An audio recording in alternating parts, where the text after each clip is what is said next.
friends, we're so glad you could attend. Come inside, come inside.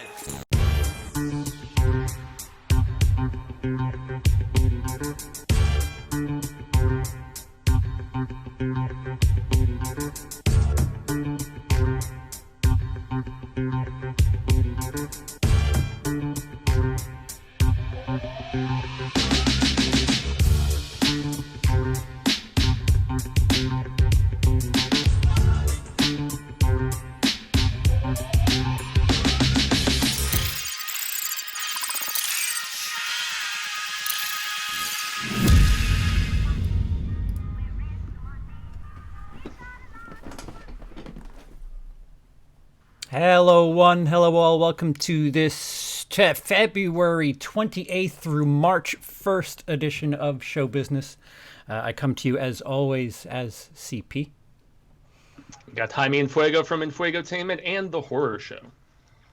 And I'm definitely not the Invisible Man, Lindsey, of my 2 cents of nonsense. Hey guys, welcome to the show. I love that. And hi, I'm Chauncey K. Robinson, Rotten Tomatoes film and TV critic. Ooh. It's a little bit better than last week. Yeah. A little bit more zesty. A little bit more zesty. Twisted Woman CKR is the YouTube channel. Yes. Twisted Woman CKR is the YouTube Okay, go ahead. Get in your chair, Invisible Man, so that we can... I thought about doing it the whole show, but then my arm got tired because it wasn't in a good position. So should have brought the mic to wherever the hell you were. Dang it. Hindsight. So to the weekend that was, Invisible Man came in first, 28.2 million. Sonic holding on strong in second with 16.3. Call of the Wild in third with 13.4. My Hero Academia came in fourth. The animated one. Okay, 5.8 million. And Bad Boys for Life resurges to fifth for 4.4 million. Bye, Brahms. Bye. It was nice knowing you. Are we really going to mourn the loss, really? Like you said, it was nice knowing him, but what? Hasn't even made $10 million yet. He's like... It's probably at a financial gain, too, with that. That's so silly. So, Invisible Man, probably the first good horror movie of 2020, and we have like 40 to choose from already, so I think all of us have seen it, correct? Okay, yep. Great. Mm-hmm. I will start with the guy who brought the prop and wanted to Lindsey, who well, so I'm the prop here. Well, I mean you sold out for the just thoughts. No, I mean, I know I am your prop, and we are all your props here on your show, CP, just to help you. My little puppets. Before I get into the Invisible Man, I just need to point this out because I did a quick Google. The Boy 2 cost $10 million to make, so no, it is in the red right now. It is very much in the red right now. I stand corrected. Yeah. So hopefully no Boy 3. Fingers crossed. The Invisible Man, though. Holy crap, guys! I loved this movie. I do take offense that you're saying it's the first good because Gretel and Hansel, and I really like that movie, but I know it's the first good one that people have heard of. There you go. Okay, that I will take that asterisk. But yeah, no. Yeah. Some people say I love The Lodge too, so you know. I keep forgetting that's a thing. I need to see that. So good. It's not a fun time though. It's not bad for sure. Yeah, I've heard that. I've heard it's a sad ending. Invisible Man though, I knew like instantly I was gonna like this movie. Just the way that like it is so clever in the way that it communicates information, and like the characters are all written really intelligently in addition to the script being smart on how it shows us stuff. Like and then the sound design. I'm going to be a little ranty here because that's how much I love this movie. Like the sound design of this movie totally called me back to like Overlord when I was watching it, being like, oh man, Overlord should win Oscars for sound design, but it won't even get nominated. Man, Invisible Man should be winning Oscars for this sound mixing, but I bet you it won't. But it was just that good. Like there's that little sound that you hear when you know the invisible guy is nearby. That like that just little like that clinkety or whatever the heck it is. I don't know, but it was just there's so many little details in like the way that the first scene has like no dialogue in it. again, sorry, like I said, ranty. I just love this movie. I just want to say everything I love about it. Go on. It just sell some tickets. Yeah. Go ahead. sucked. Jason Blum loves you. Go ahead. Hey, Yeah. you know what? He's happy. You guys meet Jason Blum. CP's Yikes. best friend. Yeah, that would actually be a very interesting podcast. We should find a way to make that happen. But He keeps coming to yeah, New York, so maybe I could set that up. Perfect. I love the characters. I love the story. The effects looked really, really good. It was so minimal, but when they showed up, they just added to the intensity of scenes. I think Elizabeth Moss' character might be one of my new favorite leading in any horror thing I've seen in like a while, because she was just so smart and just crafty, and she figured things out so quickly without like having like plot armor. So it's like she just figured it out instantly. Like there was a little hesitation, but she figured it out quickly, and then she just instantly goes into how do you combat an invisible person, and we all know how you do it, and she just doesn't even mess around. I don't know. I loved this movie. Yeah. That's enough of me. Someone else be more Fuego. Oh, you want to go to me now? I was thinking we could go to Chauncey. If you would prefer to go last, that's fine. Chauncey. Okay. I really enjoyed it. I thought it was a very solid film. Definitely, I mean, it created this atmosphere that played on the audience's senses in terms of, usually with a lot of movies, sometimes it's the jump scare of what's in the dark that jumps out at you finally. And in this movie, it's like what never comes out of the dark that plays on your senses that I really thought, really worked. And of course, like Moss's, her character, Cecilia, I mean, she really carries a lot of this film with her acting, that you're watching as her senses are piqued when she's feeling something in the room that's making your senses. And it makes it to the point where it plays on the audience's senses so much that you're expecting something to jump out. And when it doesn't, you're just on pins and needles. So with that said, I thought the first two acts were really great and really tight. I thought this movie went on about 20 minutes longer than it needed to. Okay. I thought a lot of there was like 2 to 3 twists, and I was like, you could have like maybe done 2 and it would have been fine. I felt like they needed, they were going for a character arc, and I think they wanted to complete that, the character's arc. I don't want to give spoilers, but like they wanted to complete that character's arc. And so they really wanted to drive home like this, sufficient end for her. But I think with that, it went on longer. There was just points where I was like, okay, this is the end. And then it wasn't. I was like, okay. And now this can is it the please end. be And the then end? it wasn't. Right? And I'm just like, I think you guys are just trying to wrap this up, right? So let's wrap this up. So I love the first 2 acts. I thought the third act went a little, like about 20 minutes, because the movie's about 2 hours and 4 minutes. So I thought it could have been maybe an hour and 40 minutes, and I would have been okay with that. And it just great use of like the minimalist sort of playing on the senses, the acting with it. It was very solid. I definitely would recommend it. Yeah, the shot selection certainly plays into that anticipation, that tension, where like it's just a static shot, and it's a little like there's points where I was like, this is a little too wide for my taste. Can we get in a little closer? There's that shot where she's in the kitchen and he causes the fire, and it's just like she's not in the room. Please, like. Can we just get closer? Damn it! So like it twists, like by doing nothing, they just kind of subtly fuck with you. Fuego. Well, my favorite example of that was the scene where they're all like celebrating, like the kid's gonna go to college and all this stuff. They're all like partying and like having a good time, and you're like, this scene's going on for a really long time. I mean, it's cute, it's fun, I'm liking it. But then they pull back and change the angles, and now you're like, oh, that's why they're doing it for so long. And then that entire sweet, cute scene is now suddenly like really dark, and you go from a smile to like really tight and tense. They Chekhov's gun that ladder too a bit. Yes, they do. Because they kind of pay off the ladder a little bit, and that's a really big scare moment. At least I thought it was when somebody's in an attic. It builds anticipation. That's what it did. It built the anticipation. You don't know what's going to happen, and of course, with the senses of I can't see this person, they're never going to jump out exactly. Right. So what exactly happened? So when there are those moments, it was effective for sure. I just thought the third act went on for a bit.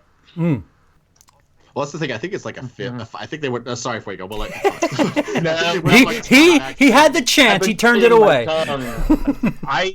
I was kind of lukewarm on this movie, honestly. Yeah, great. I'm not the only one. That's why we have so many people. That's why I'm about going second. Okay, I didn't hate it or anything, and I don't even know if I would necessarily say this was like the burden of expectation, because I heard positive buzz about it, but I actually do dig the Hollow Man film that Verhoeven did back in the 90s, and like this movie has some tense moments, and I cannot take anything away from the technical standpoint of how Leigh Whannell is a damn good low-budget director. That his film looked fantastic, and I love the building of tension of just like looking to see what is happening in the background in a lot of these shots. That is actually creepy, but it wasn't as gory for an R-rated film as I felt like it needed to be. Maybe subject matter, had a lot more to do with why it did rating, but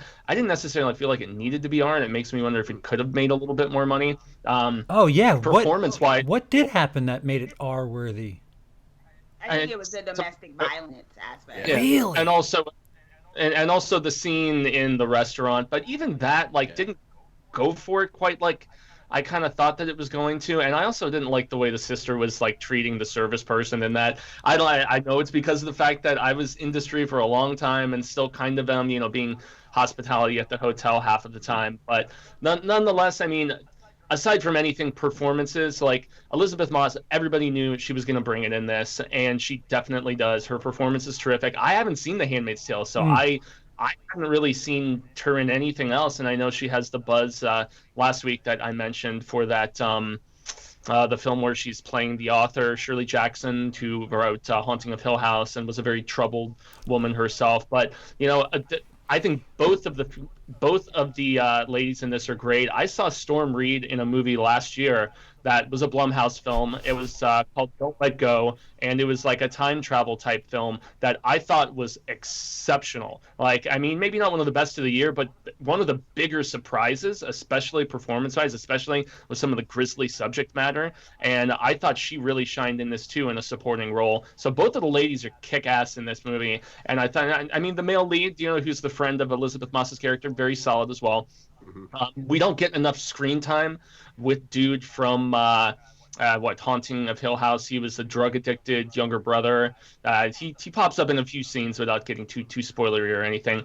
But I like the look of the character. I kind of felt like the scripting wasn't it was much more so about just well directed scenes of tension as opposed to being super logical all the time, especially in that third act where everything's being videotaped and stuff, and that sort of stuff would exonerate woman, and yet it's still rolling forward. And some of those it's a very well shot scene where he's going after all the officers that you see in the trailer, but it does go on a little bit long, and it gets kind of repetitive after a while. And some of the twists in that third act you totally see coming, and then yes, there is one that maybe was a little bit more surprising and such, but yeah, it was the actual script itself, not the way it was directed, and definitely not the way it was acted. It was just the script itself I found a little lacking at times, and so I appreciated it, and I thought it's one of the better horror films of the year so far. But is it really hard saying that?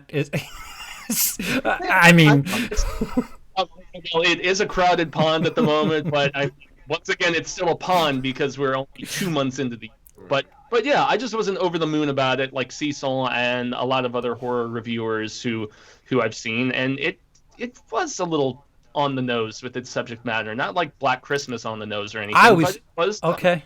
It was a little, at least for me, maybe just a little bit, just a little bit, But that's 100%. I honestly don't even feel that comfortable saying that, but I'm glad you said it, because I was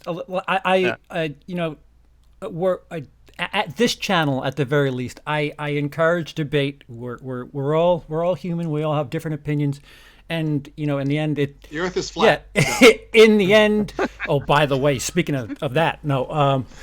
In the end, we're just talking about movies. This really isn't that important. So everybody's right and everybody's wrong. That needs to be said outright.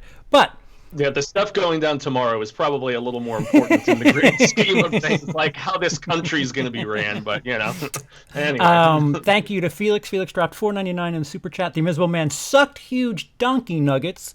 The pacing was slow. I've watched paint dry faster, and then he follows up and says the Fanatic was better. Felix. I really did like this.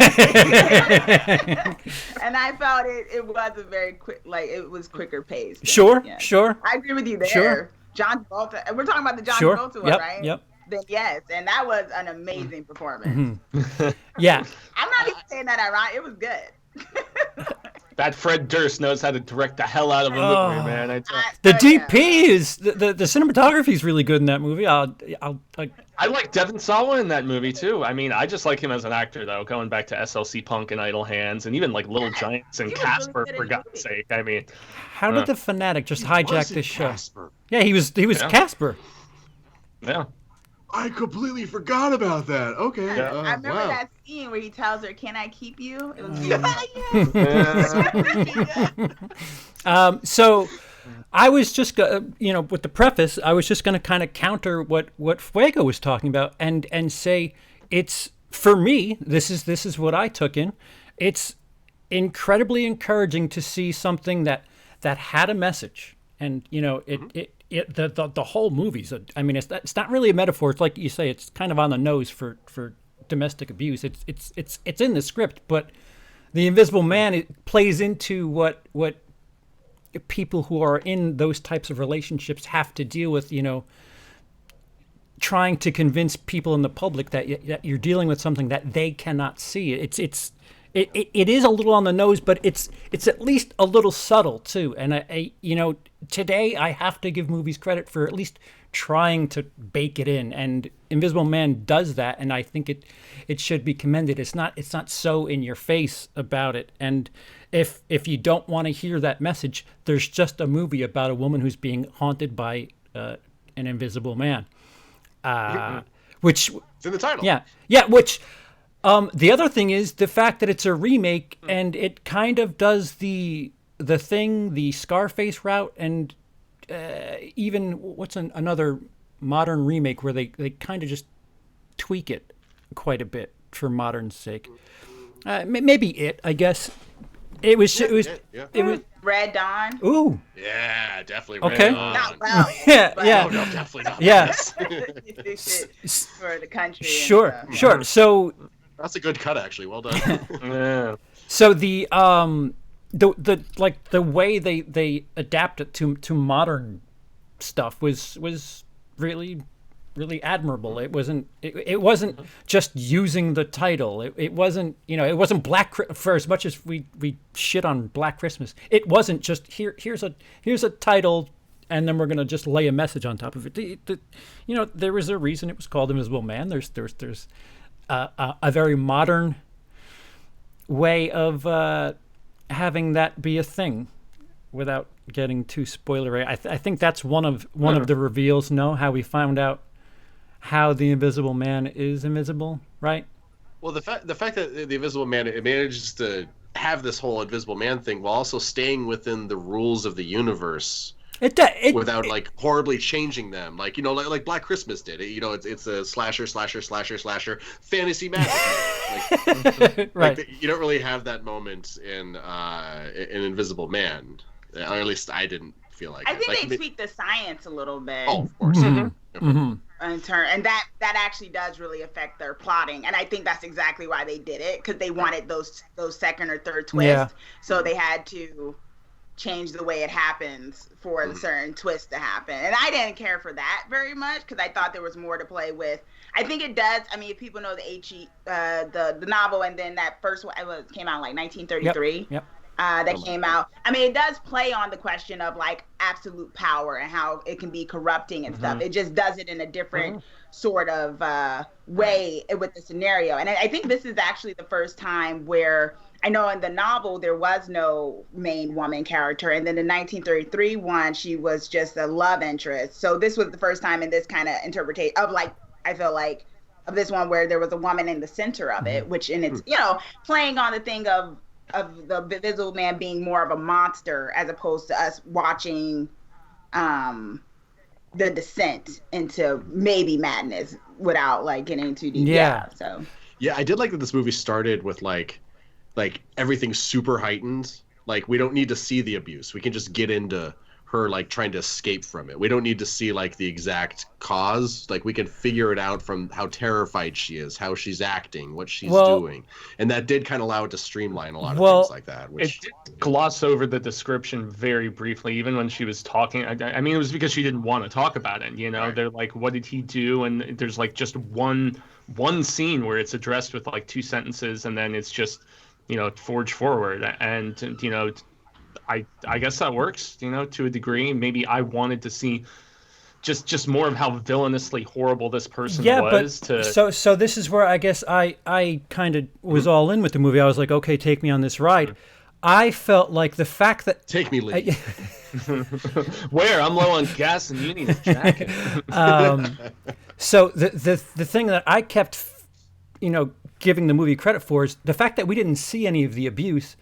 We were able to doubt her with the other characters in the movie, because who knows if she, like, I don't know if this is a spoiler, but, you know, people are kind of questioning whether or not she actually is telling the truth. And technically, we as an audience haven't seen things that she's referring. So it's like, ooh, is she really fucking nuts? Like, that was a nice little twist that we didn't see it. I get what you're saying, Fuego, but for the sake of like insecurity, it was nice not seeing it.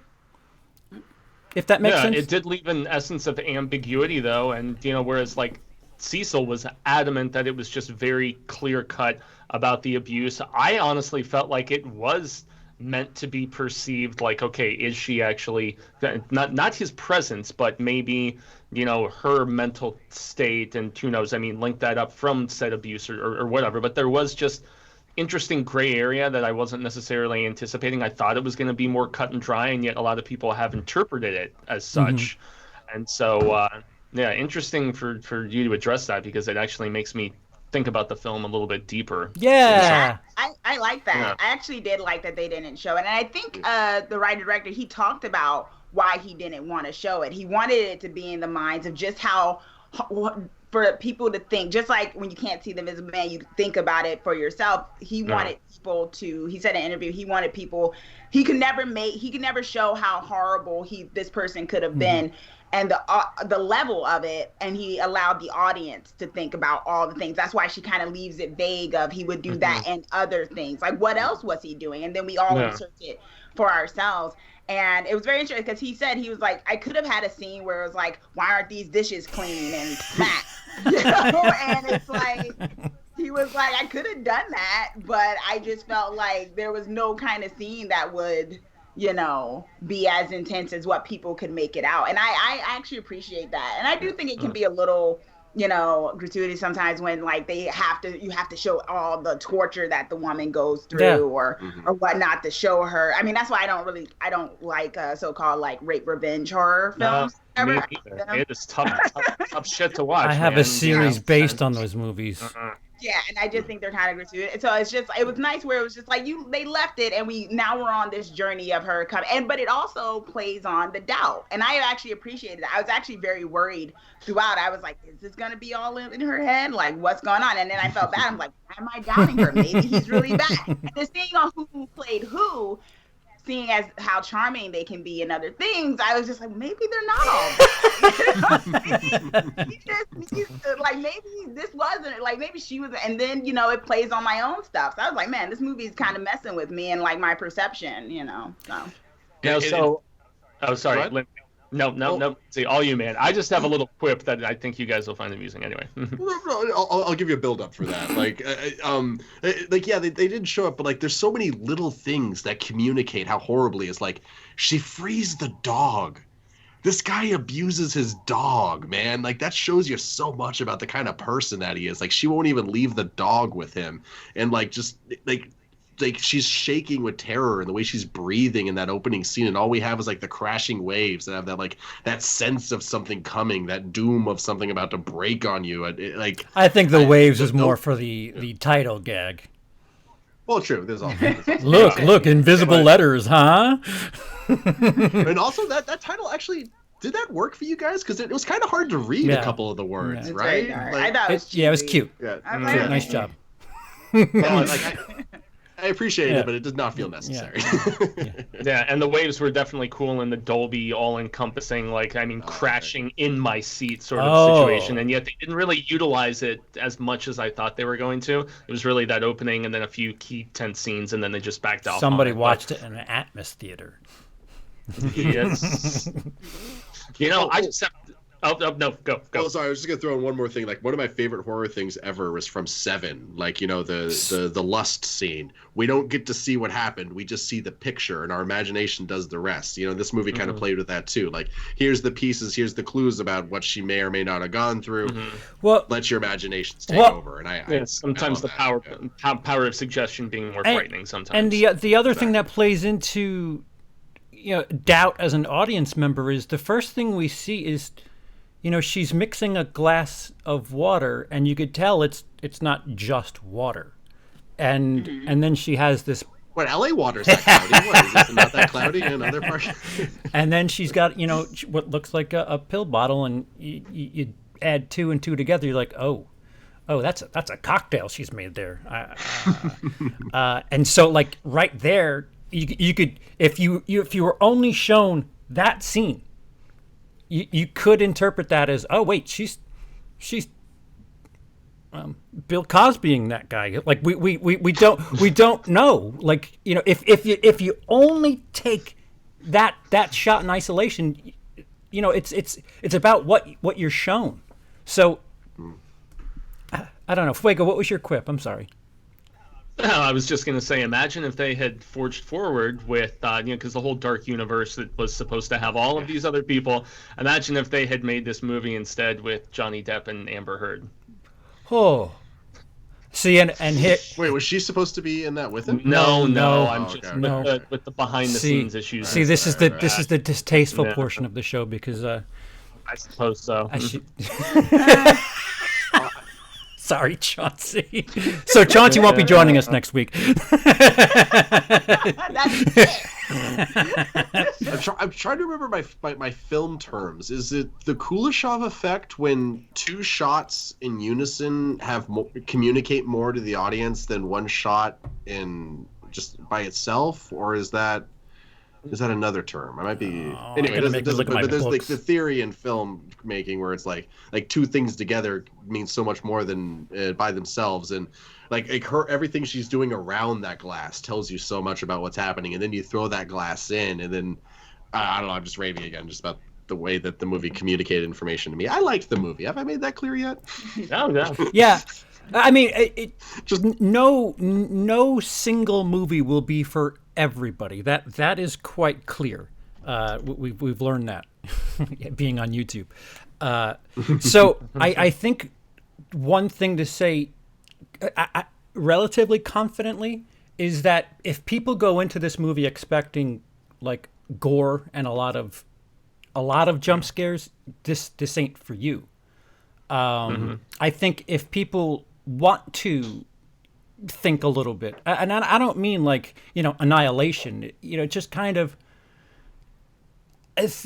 question what you're looking at and maybe play in your own head. I think this is more geared towards that audience. I don't know if you guys agree or disagree or have more to add or take away from that. Well, I felt that while the gore was sparsed out, like there was like huge sequences with nothing, but then like the 2 times where it did get gory, it got pretty gory. Did it?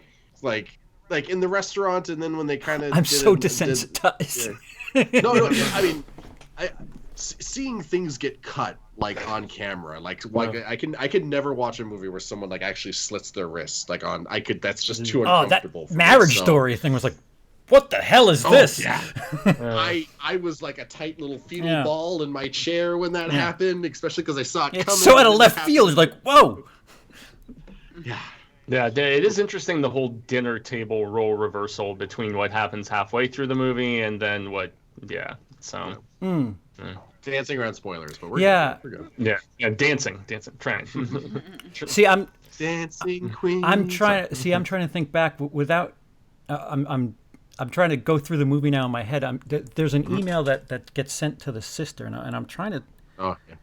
It's what causes the like just rift to grow. Although you kind of get the vibe that there's a rift from the beginning, even when she's trying to help her at the very beginning of the film, which maybe does play into the doubt a little bit to some degree. I don't know. But talking about weak parts of the script, I will say that email. That's what I was going to bring up. I'm trying to think about it. Yeah. I don't know how that email would be sent. I mean, I could see how it could work, but I don't really see how. Like, it was so cartoonishly over the top and mean. Yeah, you know what? If I get an email like that from a family member, I pick up the phone and say, "Hey, what the fuck is this about?" How much did you have to drink last night? Let's talk here. Why is this so well worded? What do you? Right. There was one other moment at the end I actually almost forgot about where they're doing reveal on reveal on reveal, but it did reach a point where it's like, wait, hold on, but I get why you did that. Maybe I don't want to. I know. It's like the more I think about it, the more I'm like, should we turn this into a spoiler stream? There are definitely a few logic issues for the sake of making the story work. It's still a horror movie. I mean. Yeah. It is a little bit more of a thriller than like a full-on horror film to me, and I think maybe if like the people who came in expecting like full-on horror, which to be fair, Hollow Man probably was a little more of a full-on horror film with science fiction elements and stuff, and turned more into a slasher film than even this one was, really. Yeah. They are probably the ones who would be more disappointed. Like I said, I did not despise this movie or anything. I just wasn't over the moon like a lot of people were for it, and I was definitely looking at it from a critic's eye as opposed to, in other instances. So yeah. Yeah, I mean, I definitely think it was. I don't know, because I think when you start saying it was less of a horror movie than something, was more of a. You start to get a question like, what is horror at times, and I think that can get weird because I think some people would find that. I mean, it's a lot of horrifying elements in it, just not a lot of blood. Oh yeah. And there's movies that have a lot of horrifying that are like very. Like terrifying and don't have a lot of that. So I don't know. Yeah, horror for me is if I'm uncomfortable, and I was very uncomfortable in a lot of scenes. Brian Lomax, friend of the channel, argues it could be a drama and still have moments of horror. He considers Saving Private Ryan a horror movie because it's mental horror. So I mean, and that's interesting. Yeah, and I mean, different things scare different people too. It's exactly. just, that is a relative sort of aspect. Yeah, you put yourself in Elizabeth Moss's shoes, and it's a horror movie. Someone's killing people, you can't see it. Yeah, that's a horror movie. I wondered how it was to shoot some of those scenes, because like some of them it does look like there was like someone in a green screen suit that they just edited out. I was thinking the same thing. How much of that was just her just flopping around? There's moments where I'm like, is she being wrestled by somebody in a green screen or being pulled around with strings, or like how do they shoot this? Because I could see it happening one of maybe a couple of ways, and honestly, they probably did all of them and then just kind of mushed them together in editing till they looked the best. And the thing that threw me off, because the camera stays stationary for the first moment where the fire starts in the kitchen. And then there's some really good long takes in this movie. Yeah, and what's funny was I'm like, all right, if you keep the camera still, you could do a whole bunch of double exposure shit or triple wheel, whatever.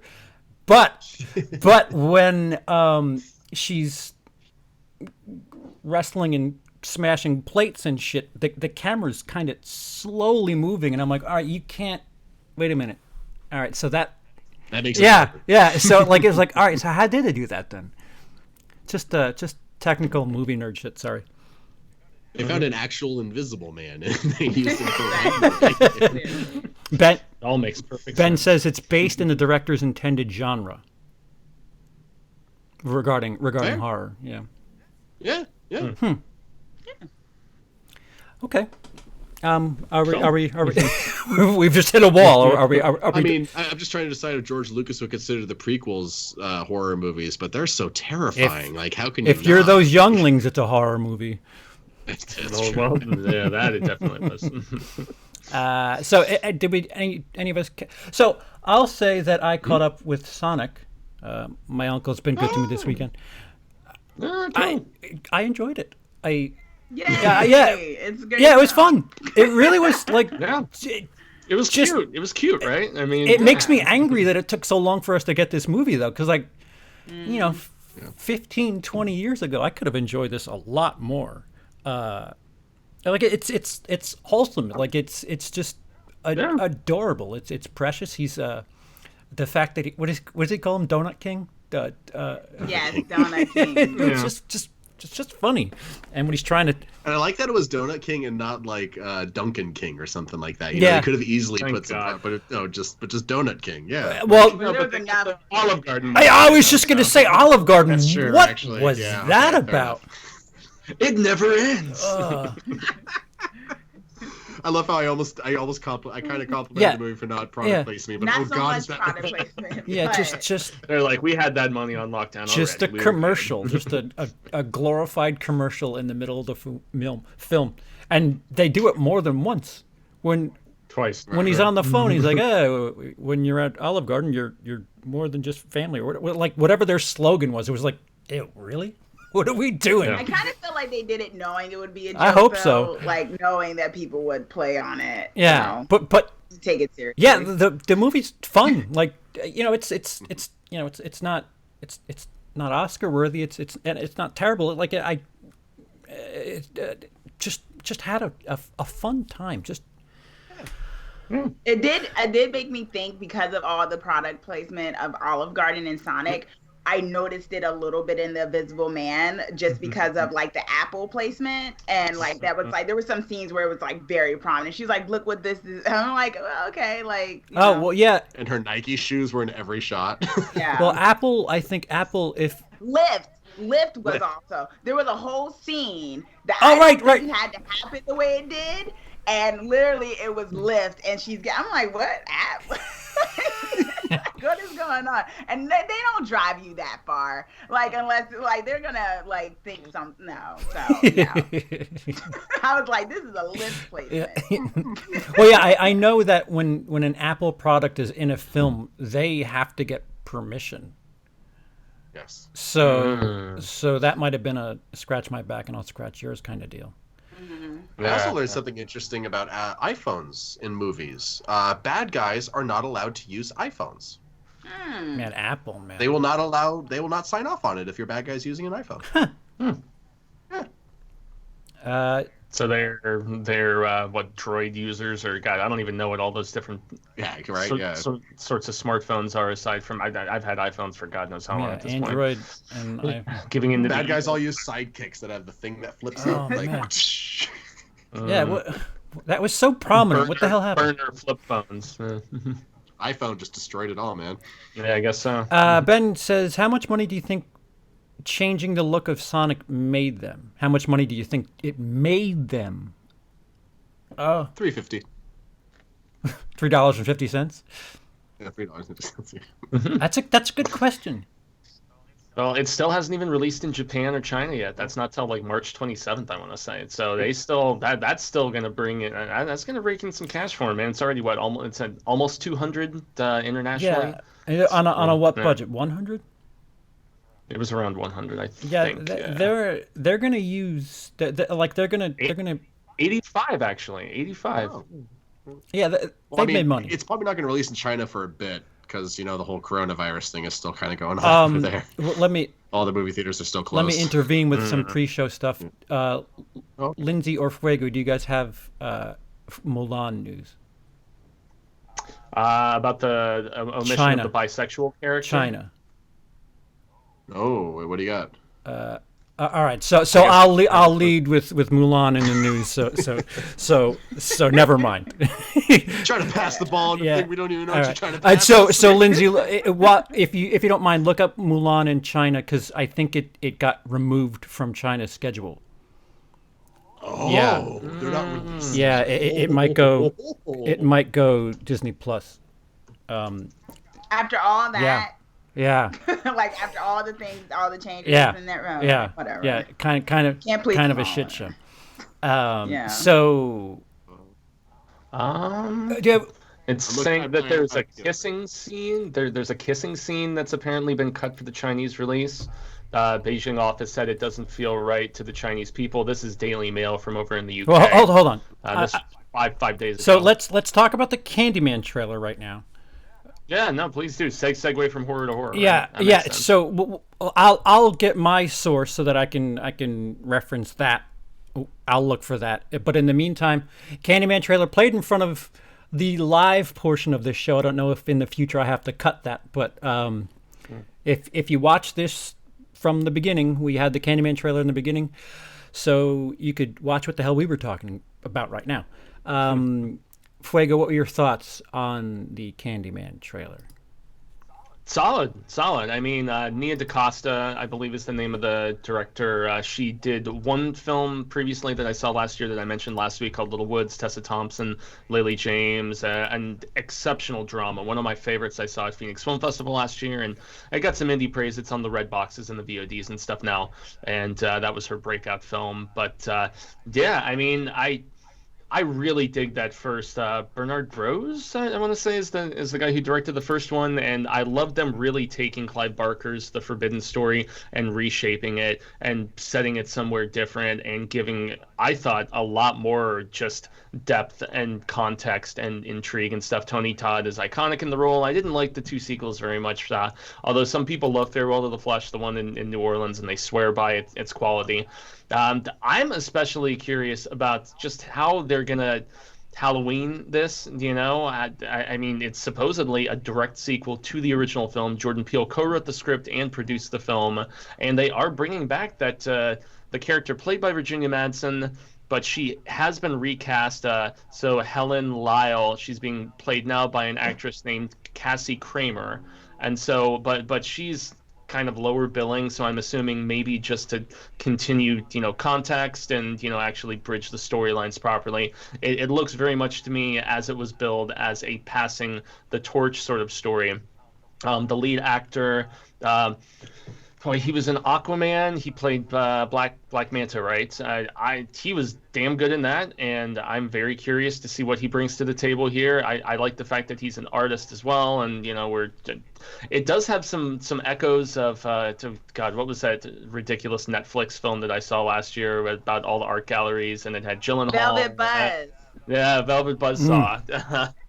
Just like some of the scenes in the galleries, I was just like, huh. And then the scene with all the kids chanting at the school, and it seems, I don't know. Cast looks good, gory. I dug the hell out of the director, and I'm curious to see what Nia does with a full-on, just like horror approach, because there are like some mildly horrific, dramatic elements that were in this Little Woods movie last year, but Tessa Thompson's just so goddamn good in it that she continues to impress me. The fact that she can do big budget stuff and then she can do more small indie films, and so everybody seek out Little Woods. It's very good. But yeah, Candyman, sure, why the hell not? Chauncey. I thought it was solid. I mean, it's one of those things where you do wonder if we saw everything in the trailer in terms of the plot. It was like, because you find out that he used to be here. You also find out that he had an encounter with Candyman when he was younger and he killed someone he knew. And there's also like a screenshot of like it looking like a younger Tony Todd, and it's that the character they bring back, there's a scene where it looks like she's about to get killed in it. She didn't lift up, so I'm like, she's about to die. So there was a lot that it was like, I don't know, I felt like we saw a good amount of it, just from what I saw. But the amount I saw, I was like, this looks like it'll be a great experience. Sometimes when I see trailers and I feel like they told me the whole story, I'm like, well, this might still be a great experience, even if we kind of know the way it's gonna go. And a lot of the performances look, really intense. Like the person, forgot her name. I think she played in Chirac too. I think she was in that movie. But she plays she looks like she's playing his girlfriend of the main character in this one. And, there's probably saying it's not real. So I feel like she might be the emotional center of this movie as he's descending into what looks to be like madness. So, yeah, I think it has a lot of solid moments in it. And it does look like a passing of the torch sort of sort of film. So, I mean, from what I saw, I'm not gonna say I was like super excited. I like the Candyman ones, but they always just made me really uncomfortable. Like just like the subject matter and everything like that, although they were really like effective, but it wasn't something I ran to see. So like or to experience. But I think this will be interesting how they play on the fact of like it used to be the projects and how he grew up here and now he's like an artist. He's probably going to have an existential crisis when it comes to being like a high fluent artist type. Yeah, he's a photographer, I think, right? And dealing with the Chicago slums. I feel like that's probably where this is going. And, maybe him becoming Candyman is like rectifying things. And it's just one of the things where you kind of tell where it's going to go, maybe. So... And I don't necessarily want to be proven wrong. I think that's a good story that I just came up with. So if that's the way it goes. Damn it, I wrote a better story. Yeah, I'm just bummed they couldn't have brought back Philip Glass. But, I mean, he's like in his 80s now, right? At least late 70s, early 80s. Because that Glass score for the original Candyman, I might even remember more so than a lot of other aspects of it as far as like the female lead's performance and stuff like that. Like Glass's score is just haunting and awesome. So, Lindsey, are you busy? I have some interesting research. Okay, here. so this is a good time for me to do this actually because I saw Candyman once when I was like 12. And while it stuck with me, I haven't seen it since. So I don't have too much to say other than I am excited for the new one, and I do want to watch the original to get prepped for that. And Tony Todd is amazing. But yeah, let's talk about Mulan. And hold on.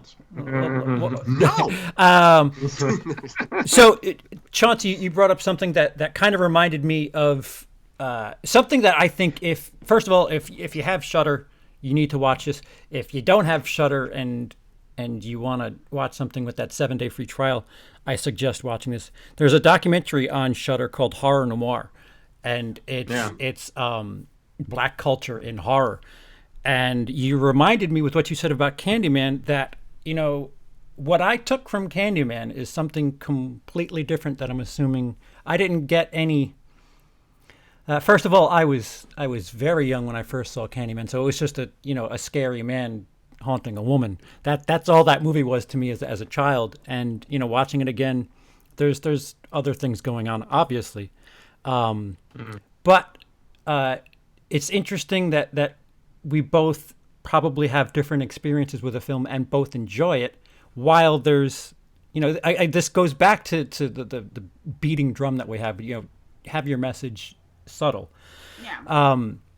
But the thing, I mean, what can we judge from a trailer? But I feel like from the trailer, at the very least, this is a bit more diverse looking. Chauncey, how do you agree, disagree? There was actually something very funny in the trailer that I think okay, so there was one part in the trailer where it was diverse. It did show white people. Yeah, just stupid white girls doing the Candyman thing. But there was something very funny in the trailer where he's explaining to his girlfriend, the young black woman, about the story of Candyman and how he's like, if you say it 5 times, this will happen. And then she literally says, who would do that? And then they cut to the white girl looking in the mirror. And I'm like, I feel like there's a play on racial dynamics a little bit that was going on in the trailer, like the inside joke. They kind of do it in The Hunt, too. There's a thing that they say in that trailer, that new trailer, where they talk about, aren't white people the worst? Well, yeah, they have that punchline, essentially, because right after, I don't know if it's editing for the trailer or what, but after she says, who the hell would do that, they show the white girl's looking in the mirror, and then the black girl comes in, and she just, like, goes to the bathroom, like, all right. I don't know what you guys are doing. I'm not going to be involved in that. So I think it's going to be funny in that regard of playing on that. But yeah, it definitely looks like it's probably playing more. I don't think it's going to be playing on a racial dynamic as much as like the changing of a neighborhood. And I still think they're going to have the gentrification kind of theme going on in there. We're probably not bludgeoning us over the head with it, but I think it's going to be subtle through the character because he grew up in this place and now he's an affluent photographer. Yeah. Yeah, That's a good point though, because it just makes me wonder though, with the fact that Jordan Peele implemented aspects of humor with his horror, with Us, and with Get Out, and those original Candyman movies, especially the first one, no humor no, whatsoever, man. I mean, they are joyless, yeah, sad yeah. films, and Beautiful know, Oh, looking. sure. yeah, really great, Just well like directed and everything, perfect. But I mean, even the degradation and everything of these, just like dilapidated neighborhoods and stuff like that, it added a different sense of horror in that regard. But yeah, maybe Peele will bring, dare I say, the slightest bit of whimsy, just like the tiniest little hint of it, which I didn't even really think about it at the time, with the way the trailer was edited. But it's a good point, and maybe there will be a little bit of his flavor in there somewhere, and his sensibilities, coming from that comedic background. And Well, that's something you have to give credit to the original Candyman for too. Like that, since I've been watching a lot of Korean cinema, they show slums really well. They show what poor looks like. Candyman, the original, really shows what poor looks like, and the neighborhood is just fucking beat down. You watch something where people are poor in movies, they have the roomiest apartments you've ever seen. Like what with Child's Play last year. Apparently they're broke. She worked in retail, and that was the roomiest friggin' apartment I've seen in my life. So it's refreshing to see, like, not movie poor, but what poor looks like what it's like to struggle. I don't know what my point was. No, that's what I liked about what was it? Sorry to Bother You. Oh, just like the living in someone's your uncle's garage and stuff like that while trying to have with your girlfriend and stuff. Like, oof, yeah, that hits home. Yeah, it's just it's enlightening. If you're gonna, I get it. In movies, it's a heightened whatever. But if you're gonna tell a gritty story like that, you might as well. Don't put too much, as Fuego put it, whimsy. Don't put too much whimsy in it. Yes. Be very, very careful with making it too funny, because that was really the effectiveness of the original film, especially, was just how bleak and just kind of sad it was, man, in a lot of ways, not just for the dichotomy of the descent into madness and the contrast of, this privileged white woman, and then in turn where she's going searching for answers and doing this research and everything, and, these just sprawling landscapes of, degradation and stuff, like I said. And I don't know. I find it to be a fascinating movie. I have a lot of my friends that I grew up with that think it's one of the greatest slashers of the 90s, and it wasn't ever like a personal, like, all-time favorite, but I can't deny the influence and just it's remaining relevance. It's a hard movie to go back to.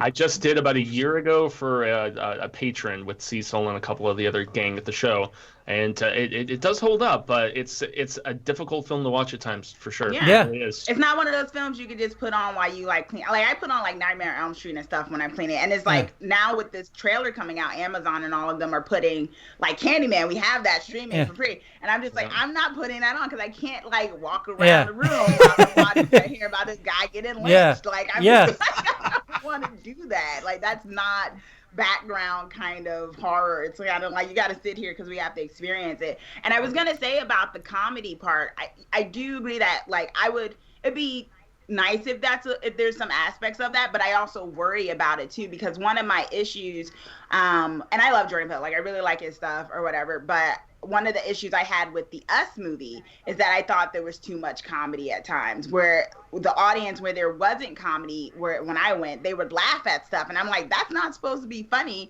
But because he made that joke in the beginning, now people are still laughing or whatever. Like, we're just laughing in weird moments. That was because they wanted it to be funny now because it just got real serious, but he was cracking maybe one too many jokes of silliness in like the very moment of that. So the tone shift wasn't as strong, so I do worry about that with this film, but I guess we'll see. That was my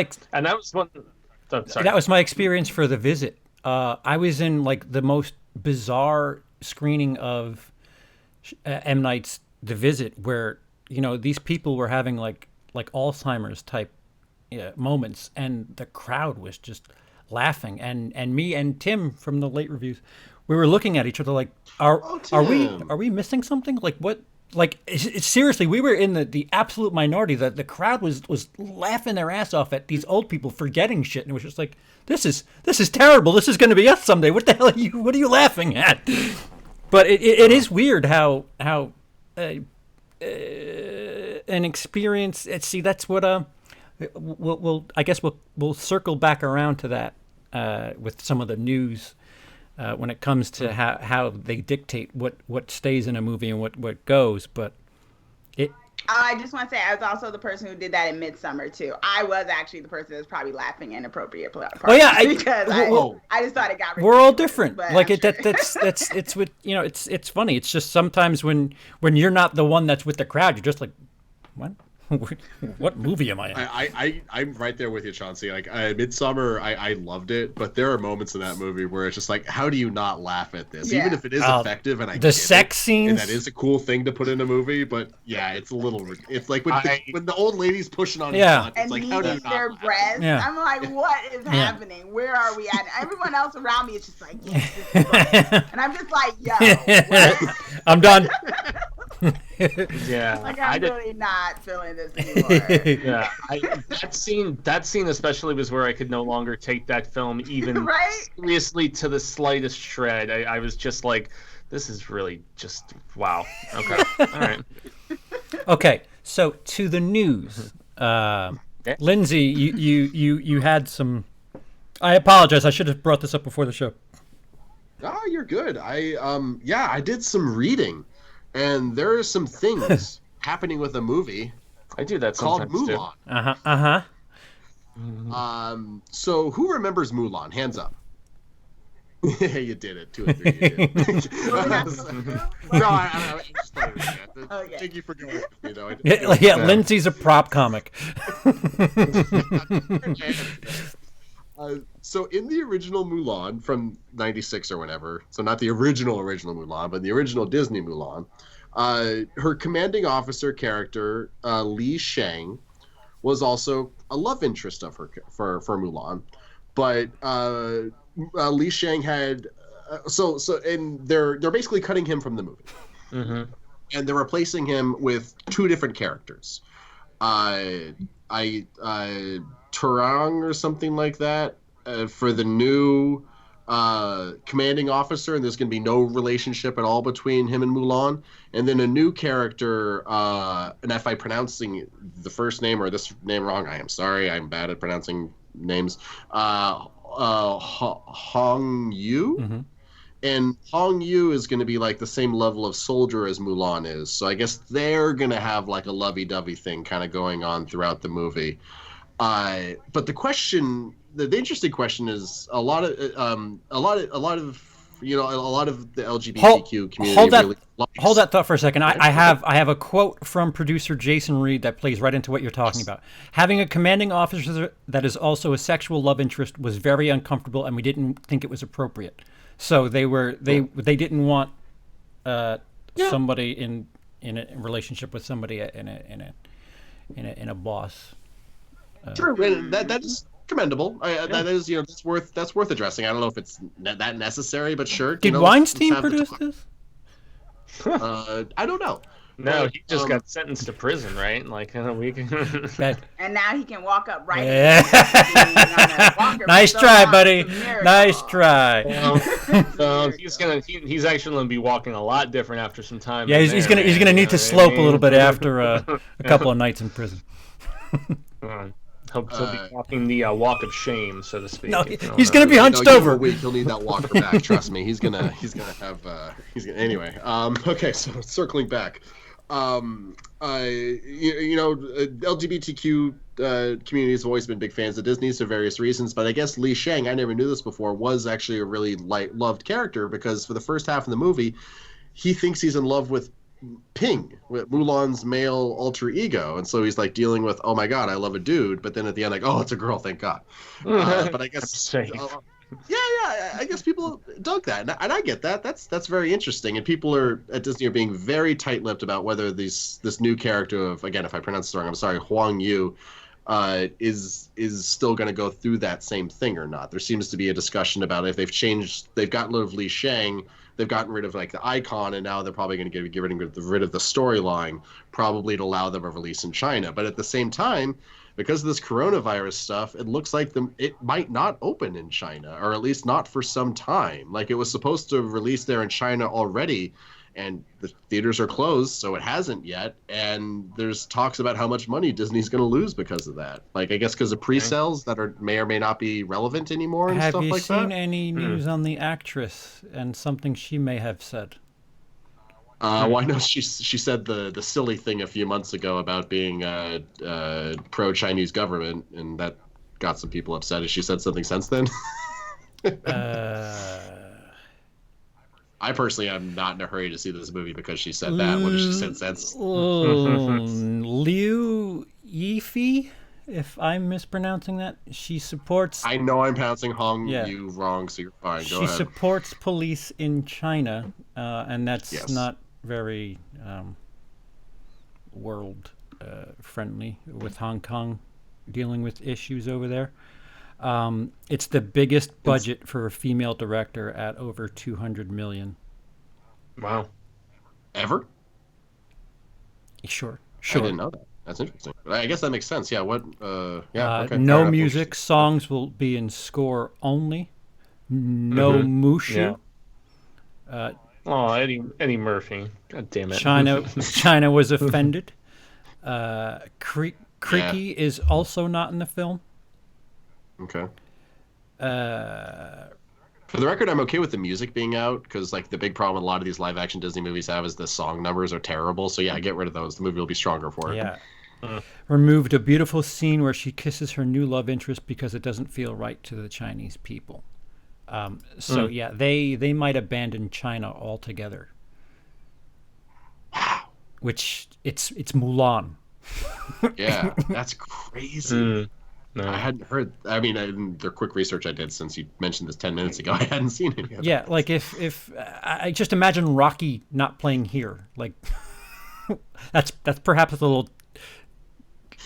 Rocky 4 opens in Russia, but not in America. Yeah, that may be a little distasteful of a comparison, but it's they've been so gearing things towards China, and with something like Mulan, you would think they would really want to slam this home, and it just appears to be this mess. And apparently, they might even not even release it on screens here. Like, it may go straight to Disney Plus, which is, they still have about a month before it has its release in the States. Whoa. But that was, I mean, that's also a rumor, which now that I look at the source, it's one of those. Oh God, who is it? We got this covered. No, yeah, it's along the same lines as somebody who roots against Captain Marvel and Star Wars and stuff like that. So it's somebody rooting to see Disney fall. So the source is a little flimsy, is the best way I can put it. So take that with a boulder of salt. I mean, I don't know if they'll pull it from China completely. I think they're probably just waiting it out because they are adhering to like everything they've been saying. I think it might just have a later sort of thing. I do think when I saw them saying that in light of the Me Too movement, they didn't want to do the ranking officers. One, I think with the new love interest, they're going to probably make it so that he finds out her secret in the beginning and he's helping her since there's no dragon and helping her. He's probably going to be the one that helps her, so that way they cut out the part of him thinking he's in love with the guy, right? And so I feel like they use that as I think they use the Me Too thing of the different ranks as an excuse not to do the idea of him falling for a woman that he thought initially was a guy. I do think they used it as an excuse, and that they figured if they evoked the name of the Me Too movement that they'd have people on their side. But I don't think that's that's half-hearted though. If you're gonna be aware of certain social issues, why would you do some but not all. Like if you're aware of the optics of a commanding officer, and that relationship being a little Me Too friendly, then why would you take out the LGBTQ stuff? Because I'm like, Disney to be half-hearted? Like, really? I think they took it out because of the whole LGBTQ aspect of it, and they used the excuse of the Me Too. It was kind of like, well, we got to take them out because China's not going to like that, but we'll tell everyone here in the US or wherever else that we're doing it because of their different ranks. When in actuality, like in the movie, first of all, there was not a sexual relationship until there was no sexual relationship until like the very end. He comes after he doesn't come, but like he goes to their house. She says no sex relationship, then leads with comes. Interesting. Just thank you for saying it so I didn't have to. He goes to their house and she asked him to stay for dinner, and then it's a moment of, yes, I will stay for dinner, because he was kind of off Spanish, and she was like, do you want? And that was the signal of maybe there might be something there. That's the only thing there was. He did not come on to her while she's a guy at all in this movie. If anything, during the song, he like pulls her up, but he's singing to everybody like that. So, I mean, like I said, I just think it's a real excuse on their part because they don't like the idea that it could be interpreted that he was starting to be fond of her while she was still dressed like a man. I think they just use the Me Too movement as like an excuse to like say, well, we don't want people getting up in arms, so we'll say it's because of different ranks, when that's not even implemented till the very end of the movie, when she's not even fighting anymore. He's not her higher rank because she's no longer in the army. That's a really good point, actually. So it was just an excuse. And Disney is like, they expected like so many pats on the back for like the two dudes dancing in Beauty and the Beast and the two chicks kissing in Rise of Skywalker. I mean, then when everyone called them out and be like, no, we're not going to give you credit for half-assing. Disney's trying, like, listen, they're trying to make money, and in the end, like, I don't know what. Well, I think it's almost worse sometimes to do these half measures because it's admitting that you're aware of it, but you're not willing to actually do something about it. Exactly. Right.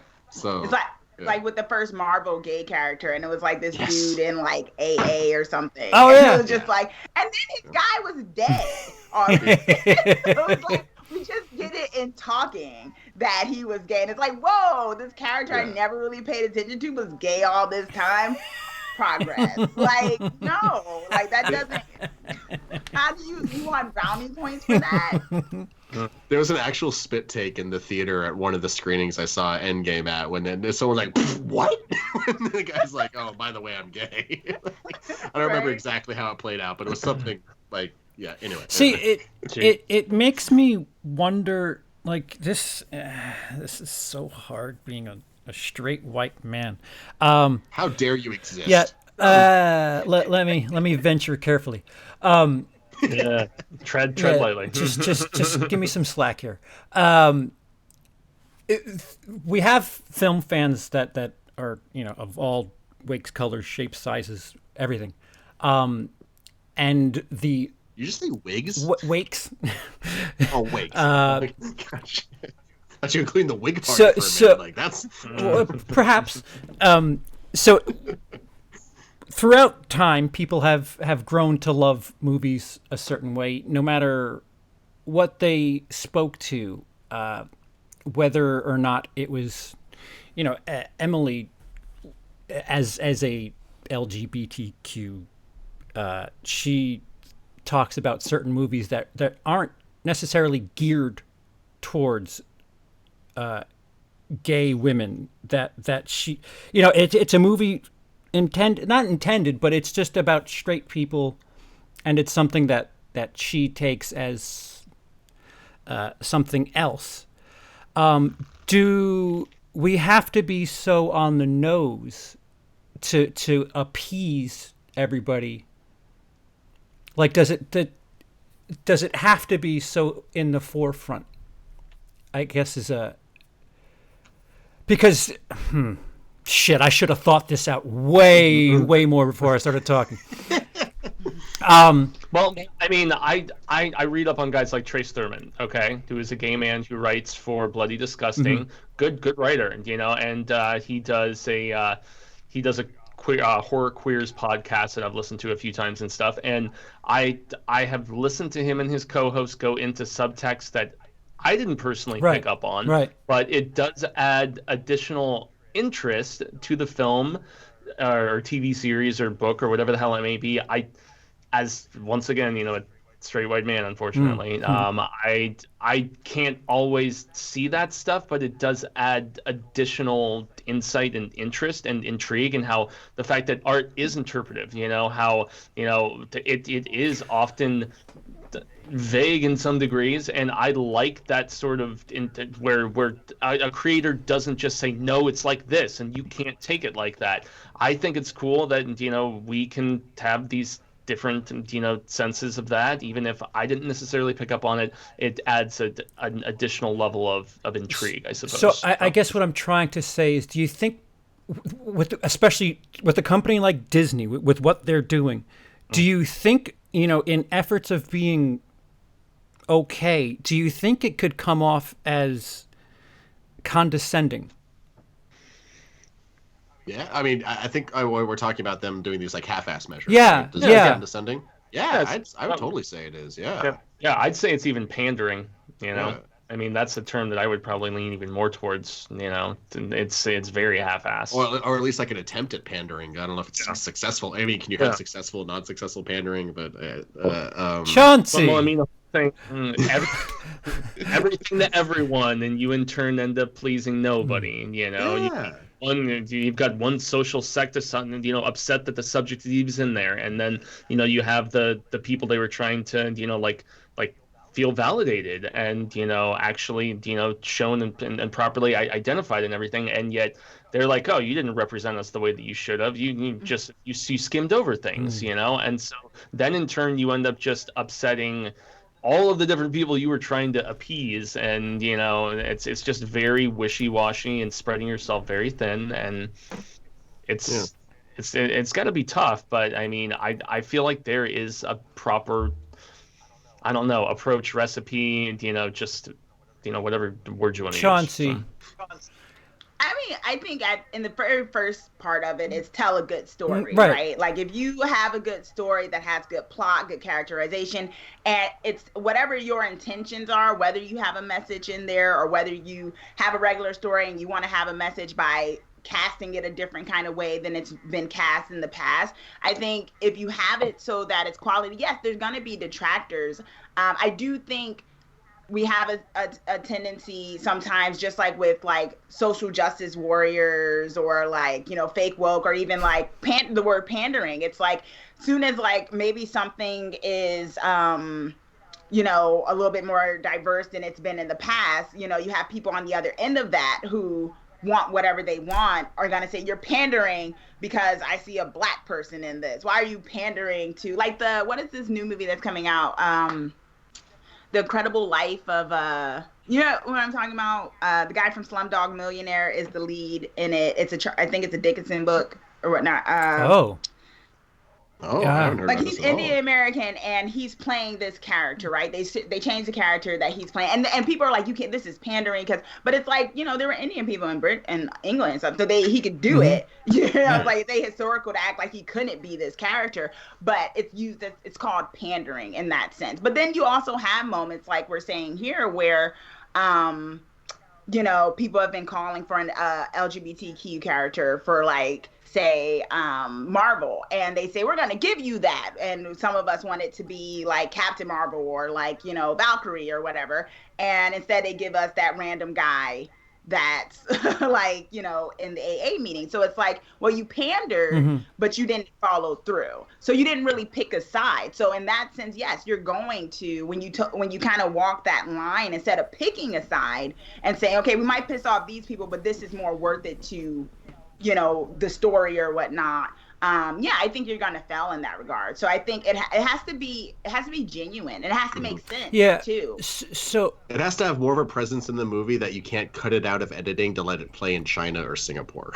Yeah, because then you're kind of like saying, well, we could just take it out if we want, and those people will be happy and these people won't. But it's like, well, I don't know. Yeah, I think it depends. I think at the end of the day, though, the person has to tell the story they want to tell and be allowed to do that and cast however they want to. And then, some people, like everyone, like we were just saying about The Invisible Man, everyone's not going to like everything. And you have to be okay with that.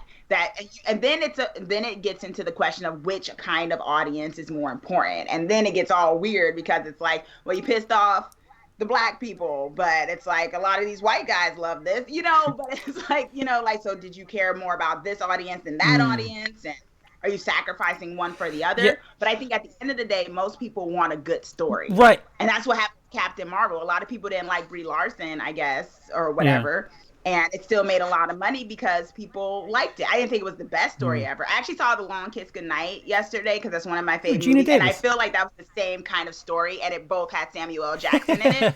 I realized. Ironically enough. And I was like, wow, they really sold this. But... So again, I'm just trying to be in the middle and understand two sides of a debate here. Is it?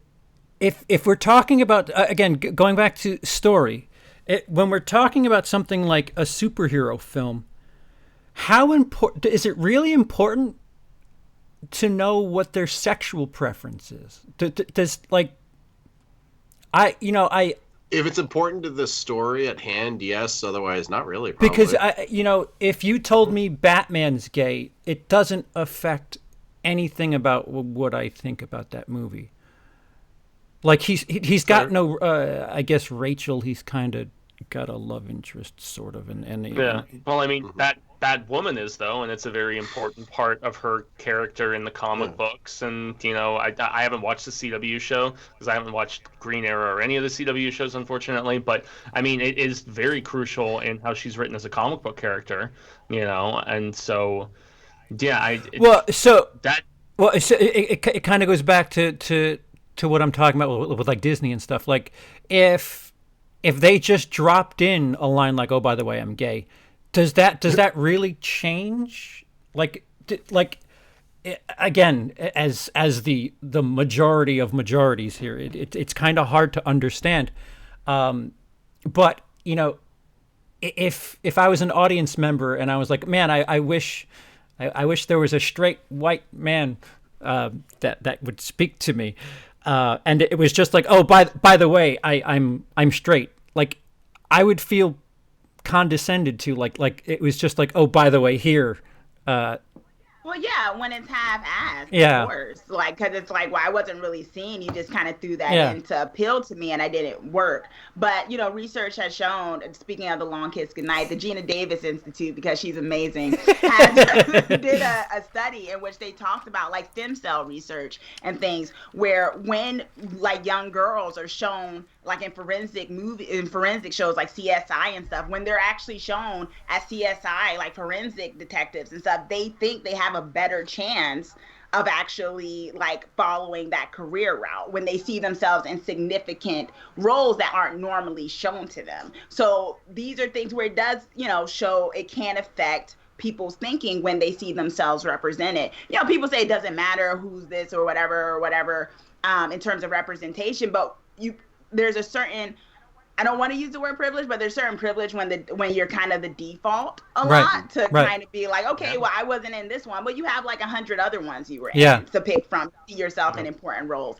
And while other people have way less. And so I do think, like in terms of superheroes and stuff, or doctors even, or the president, when someone can see themselves significantly in a role, studies have shown that it increases their confidence to be able to feel like they can go and achieve more. So not to get into the whole mental stakes of it, but art is important, as we've talked about and stuff, that can affect people, and when you're not used to seeing yourself as the default, it can be very significant when you do see yourself, so like, I admit, like when I was way younger, when did MI2 come out? Oh wow, or whatever. 2001 to. Yeah, Oh no, that was like 2001 because it was after they had to change it because of 9/11. Yeah, yeah, I was so gonna that was say. like 18 years ago, right? And like my birthday was yesterday, Happy so like birthday! I'm showing my age. Ah, Thanks. But like yeah. I'm in my 30s now, so Wait, it's wait, your like birthday's 2/29? Oh wait, no, March 1st. Shit. I'm not. Nah. But it was really cool to me to see Thandie Newton as like the main girl in the Mission Impossible franchise. I mean, it was like, wow, she's like a thief and a spy. So I think, and I get it though, because like someone said in the chat, for certain corporations, they pander for money. Some of Well, them, it's kind of like if they thought being a Nazi sympathizer was something, they'd put that in the yeah, background, maybe. Mhm. But I don't. it still matters to the individual, I think, seeing it. Well, not to Yeah. challenge you, Chauncey, but even Thandie Newton in MI2 was more looked at as in the male gaze in that film. That doesn't matter. I'm genuinely asking. I'm not trying to. Well, that's when you get into the nuance of like white women feminism versus black woman feminism, and the idea that sometimes with black women characters, there's this idea of making them non-sexual completely because they're a strong black woman and they don't need any love. And black women usually go against that because, like, like with Michonne in The Walking Dead. And there was a lot of things like, can't she just be a strong black woman? And you heard that from a lot of the white women camp, where it's like, but it's like, okay, we get it.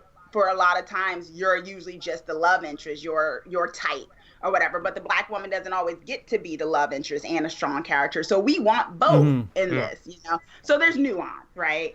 Yeah, So and that was yeah. Well, and that was a change from the comic books because Rick isn't involved with Michonne in a romantic level in the comic books. He's with a white woman in the comic books, and a lot of people like champion that. And I mean, yeah, it's like interesting takes on that sort of stuff. I mean, back to what you said about pandering though. Like pandering for me is when representation is put there in a half-assed disingenuous way, that maybe doesn't fit the story, like you said, and that's where it doesn't feel like, I don't want to say relevant, but it feels disingenuous. It feels forced or whatever, and that's where people are pandering, and where it's not a well-developed idea.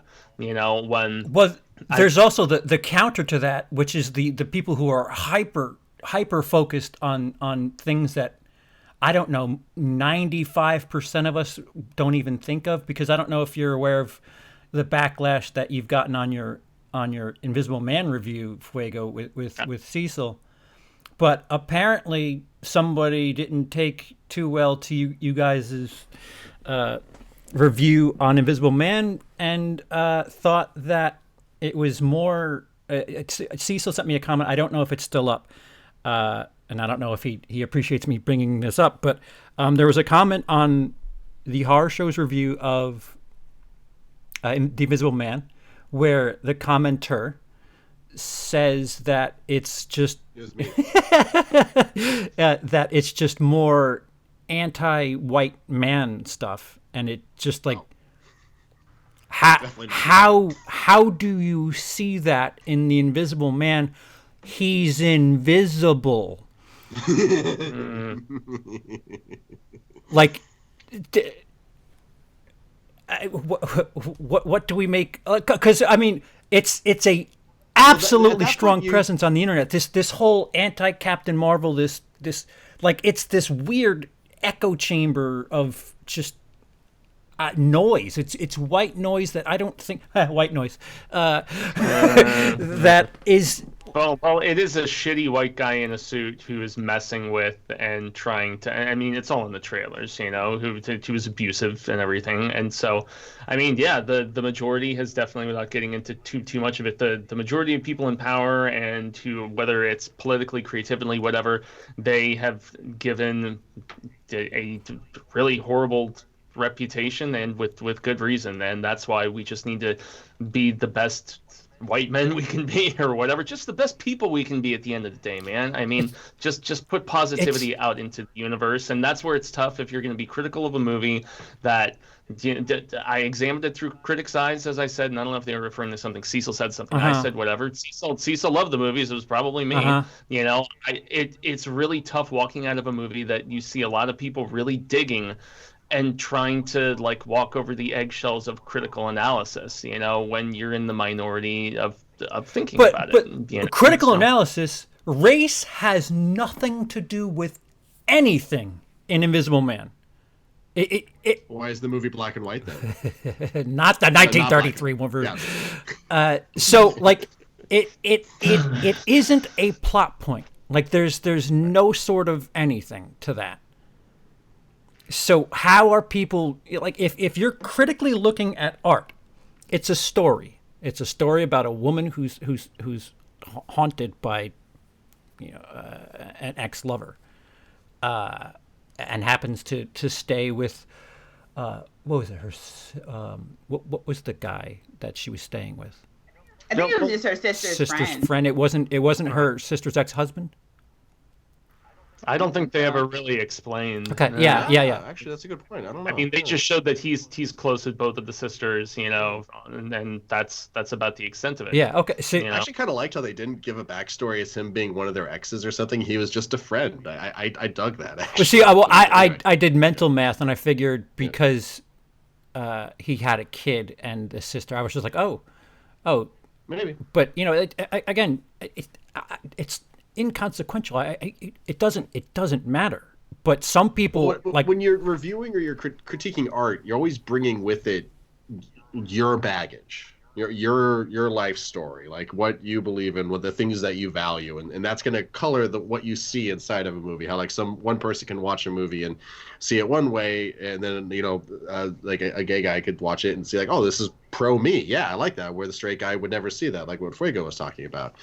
And so if you're coming into this movie with like a lot of baggage and you're very much about how you feel like, white men are really being put down upon right now and we're being villainized because of the supposed privilege that we have and blah, blah, blah, blah, blah. And then you go and watch a movie like Invisible Man where it's a rich white guy terrorizing a woman because he's a psychopathic rich white guy. I'm not defending it, not by any stretch of the imagination, but I can easily see how someone could infer all that from it if they're bringing the right baggage to the movie, and that's like the same way that people like kind of shit on Birds of Prey and also a movie about a woman going through a breakup. Interesting thought. The way you react to like the themes that are being put before you do kind of depend on what you had before you entered the Chauncey, if the lead male was black, would that matter? If the lead guy was black. The ex-boyfriend? Yeah, let's just say let's just say the guy that she stays with is actually the Invisible Man, and just switch the swap actors for that. Are you bothered? No, I guess I wouldn't be, because once again it gets the new. It's one of the things like Invisible was about a white woman, but she's not a white. Like I didn't see her as a white woman, but it was like this is a woman. She happens to be white, and she's dealing with this ex of hers or whatever. And the only like woman of color really in this whole film was the little girl. So I mean, I don't know. I don't think I would have thought any different of it. I don't think they would have. I don't feel like it would have been this whole thing like the black man's the villain or maybe the villain of it, because we've seen it before. Mm-hmm. I mean, it's been done, the whole brute kind of stereotype or thug or whatever like that. So it would kind of be, I guess I just think, well, that's par for the course. Like this is like one of those movies. But I don't think I'd be bothered. Well, let me reset then. What if bring the men back, white man, Invisible Man, black man. Now put a black woman in the lead role. Does that... I would have loved that for the actress. Really? This is great. Like I wouldn't even. I was just like, this is great for the actress. This is gonna propel her career. Okay. I wouldn't have looked at it like maybe someone could have said maybe they're vilifying like interracial relationships, like whatever. I mean that happens too. It's I think people find what they want to look for. If you're looking for it, you'll find it. Yeah. I think this.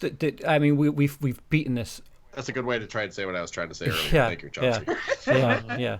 I think that the thing is, we've said this numerous times. The story really needs to be first. Again, I don't care who's in a movie. Just be good about it. Just tell a good story. I don't care. Yeah, no, it's. But then at the same time, it's harder for us. It's a lot harder for us to say I don't care, but well, like here's the kind of projecting that I do and how it ruins the movie for me. Like I've always been a fan of Brad Bird, but it always kind of weirded me out some of the Ayn Randian themes kind of dancing through a couple of his movies, and then he goes and makes Tomorrowland, and I was just like, oh, Ayn Rand from start to finish, and it's like that's why I hate Tomorrowland with such an overwhelming passion, because it made the things that I always tried not to see, and now I can't not see. Well, the movie was shitty on top of that. Oh yeah, you're very right about that. It's also not a great movie, but that's just an example of me putting something upon a movie that may or may not actually be. Everyone does it to one extent or another. Yeah. It doesn't always be race or politics. But right. Well, no, I guess you did have a YouTube. So like, I think the internet is kind of ruining this. I guess is the long and short of it, because the vocal minority, are being a little bitchy, and it's I would say it's causing waves where decisions are being made that shouldn't be. I guess is the best way to put it. It affects the story, and it affects the story where maybe certain, like the whole thing with the hunt, that's supposed to come out. And I saw the trailer. They showed the trailer of that before The Invisible Man, and I was like, wow, this looks like a really cool film, and it's kind of a play on like maybe political theater and stuff like that, and what that means. And so I was like, this is kind of satire, sort of. It seems like it. I'm like, this seems really cool. Yet somehow they pulled it from coming out because they anticipated a lot of people on Twitter complaining or something. So it just shows that it can show that interference, or, and like we said, like pandering at times that doesn't, I think something has to have substance to it. Like it has to, if you're going to do something that is like representation, it has to be a significant thing and not just a throwaway, right. Well, the Hunt's a really great example of this, actually, Chauncey, because like people put on The Hunt when the first trailers came out, it was like, oh, it's a bunch of liberals hunting a bunch of Republicans and just killing them all. And it was like, no, the liberals are the bad guys in this movie, guys. Like the people getting hunted are the good guys. Why are you not understanding this trailer? And then it gets pulled, and now we're finally getting it, but.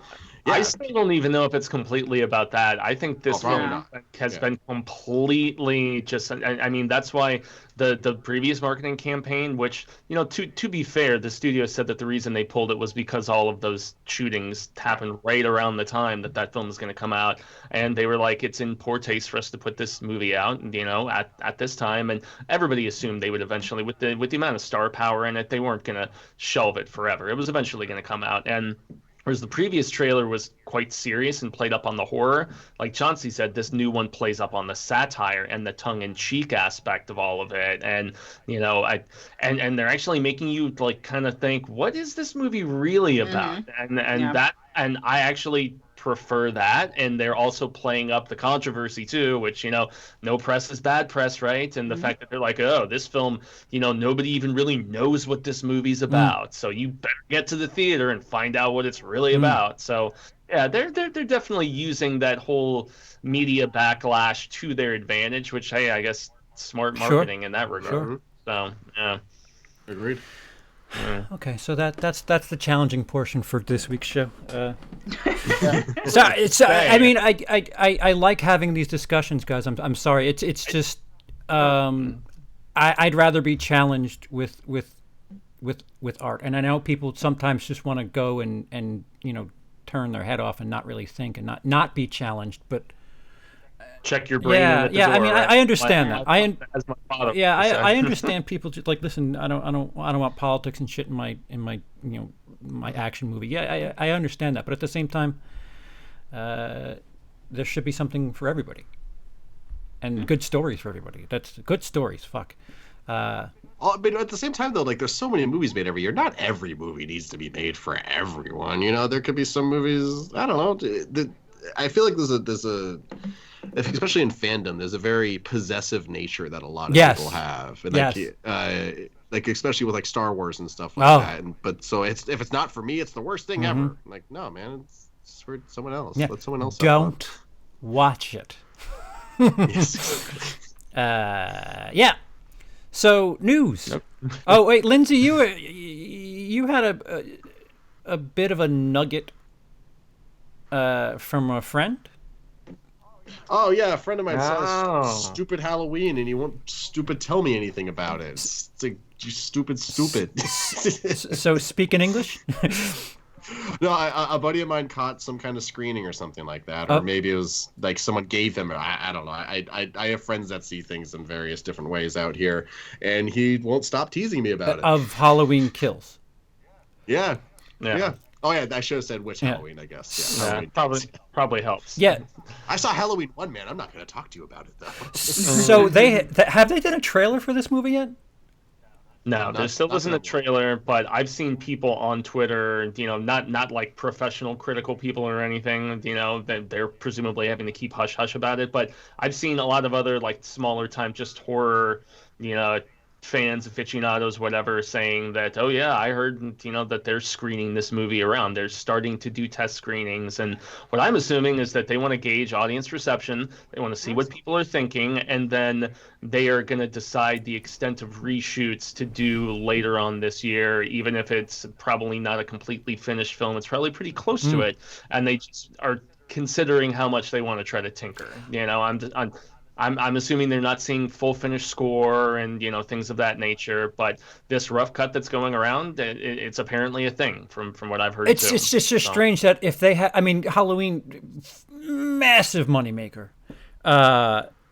If they have enough footage to throw together a rough cut for test audiences, why don't they have like a teaser or something? Is it like, I'm a little skeptical about those. Go ahead. Those screeners can be super rough sometimes. Oh, especially when there's a lot of posts that they haven't even finished yet, like unfinished effects and things like that. And maybe not as much the case with a slasher movie like this, but nonetheless. CGI Michael Myers again. Right. I mean, it's like closer than if you're seeing some big $200 million comic book film of some sort that they're testing with audiences. I mean, you think about it. We saw footage for Force Awakens, what, 2 years, a year and a half before? A year out. It was Thanksgiving. Mm-hmm. A full, it was 13 months in advance. Yeah. We saw footage, and some of which was not in the film. There's a scene of Kylo Ren turning his lightsaber on. That's not in the film. Oh, that's right. I forgot about that. So, that's the other thing too. Being in the horror universe, Halloween owns the landscape. Perhaps Halloween's Owns is the Halloween movie coming out in 2 movies from now. Yeah. Halloween Kills, Halloween Ends, Halloween Owns. Perhaps because there's no Nightmare on Elm Street, there's no Friday the 13th. There's just nothing on that front. And as far as the big slashers are concerned, it's kind of wide open for Halloween. But the news, any little thing drops when it comes to Halloween, and there's 6, 7, 10, 15 channels reporting on set photos, and I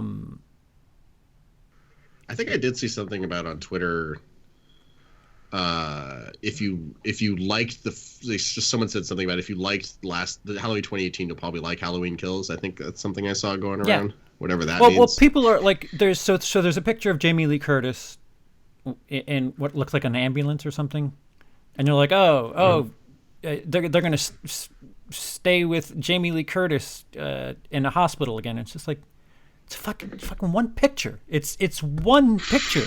They have one photo of Anthony Michael Green. Is that his name? Anthony Michael Hall. Yeah, sounds like Anthony an actor. Michael Hall. The guy who's playing Tommy. There's one picture of him with a bat. And they think that the rumors are that he's the protagonist of this movie. That, like, guys, these are one tiny photo. Like Jamie Lee Curtis in Blood could be a flashback. It could be nothing. A dream sequence. Yeah, you think about all these things, these set photos that we've seen. Suicide Squad. They made when they had the Batman on top of the Joker, the car. There was such a big deal. But I remember we were talking about that for weeks. Like, oh man, Batman and Joker are going to be going at it for this movie. And when you watch Suicide Squad, if you pee at the right time, you miss Batman. So, like, I think focusing on one image without anything else is kind of dangerous, especially with the internet. Like, if they're going to be reactive, what I mean is the studios, if they see that the YouTube Halloween hype machine doesn't like the fact that Anthony Michael Hall has a bat in one frame, they might make changes and just trust the process is the best way I'd say it, because we haven't seen footage. Well, some of this comes down to like the 24-hour news cycle for movies that we're in right now. Everyone's got to have their hot takes. Everyone's got to be the first to report this. Everyone's got to be the first to have a video that's entitled "Birds of Prey flops horribly at the box office." I love when there's like a whole article about one prop or something, and someone somehow comes up with like 5 paragraphs of what this could mean and the plot. Yeah, and I'm just like, why don't you just send your spec script? You're trying to sell like your stories to, because you're just pulling shit out. Yeah. Oh, I mean, like that's clickbait culture on YouTube. Like, there's the clickbait thumbnail where it's like arrows, like, oh shit, do you see that thing on the desk in the background? That means this. Does it?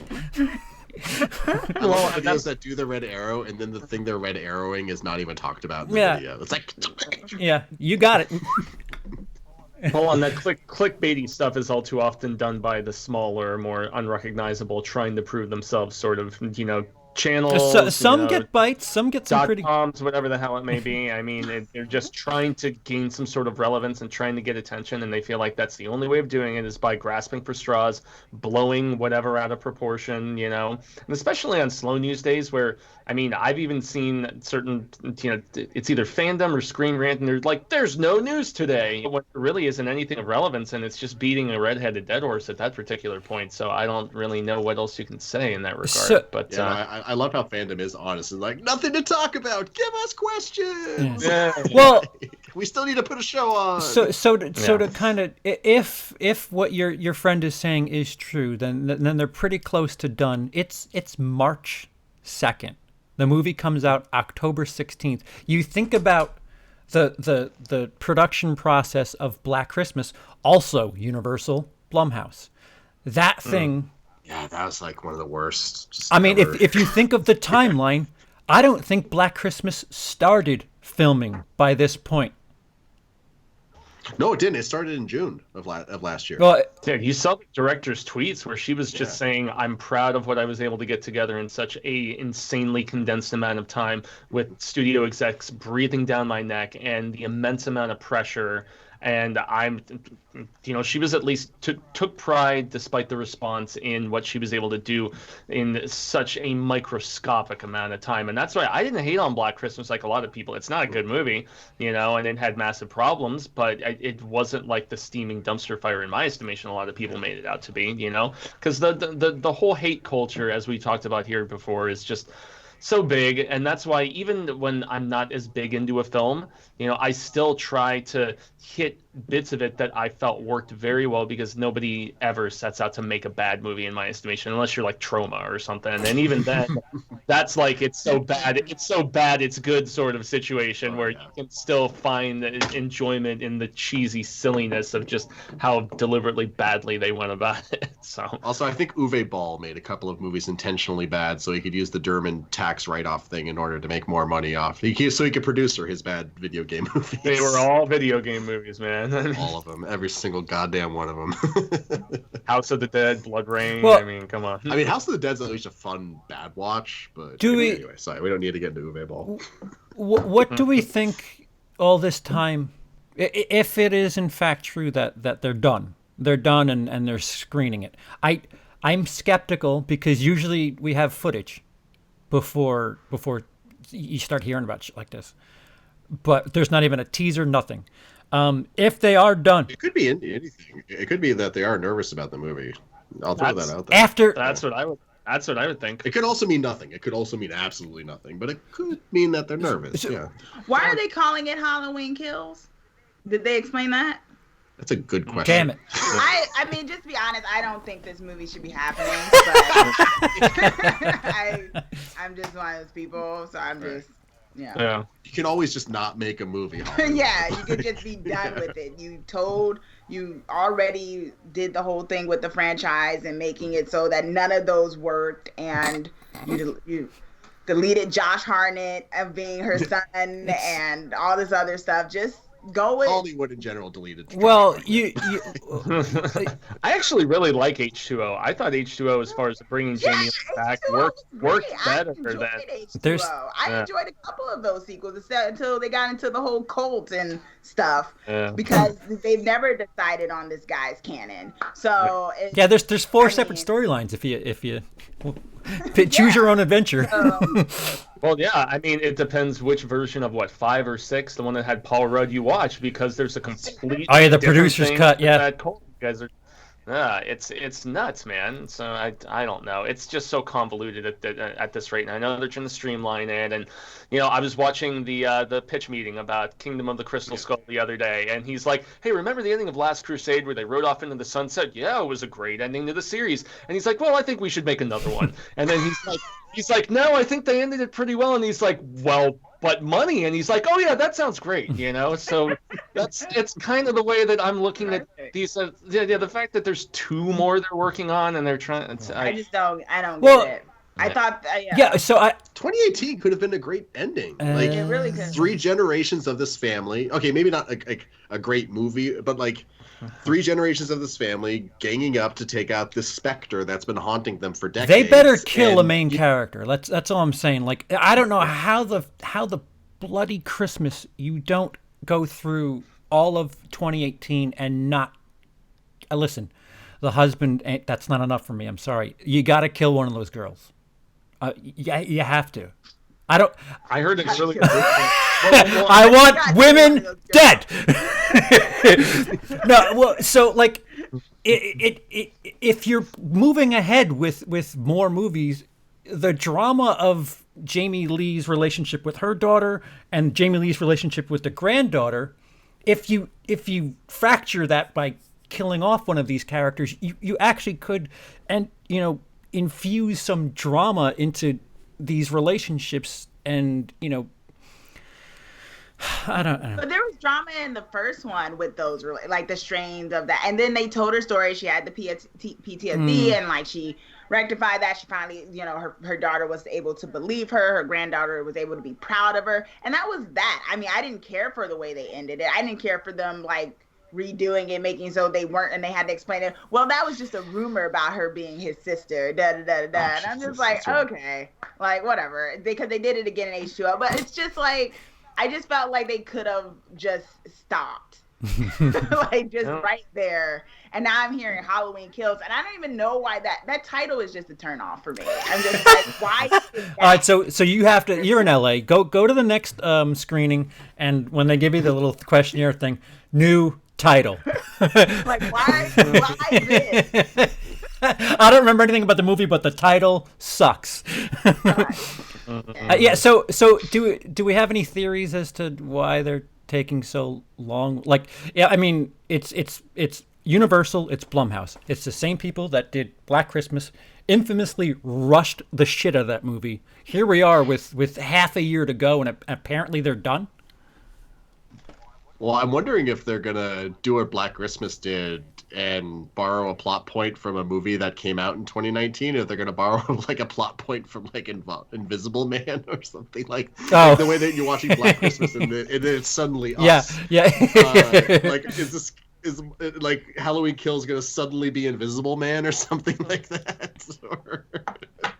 I mean, I'll just double down that there's a lot more at stake here. You know, they're spending a lot more money on this than they did something like Black Christmas. Are they? Want to maintain this sort of affinity that the property has, refound after there were a lot of people who didn't like that second Rob Zombie movie. I hated it. I know there's apologists for it, but I mean, just Scout just like dropping F-bomb after F-bomb. Rob Zombie can't write movies. He cannot write movies. I'm sorry.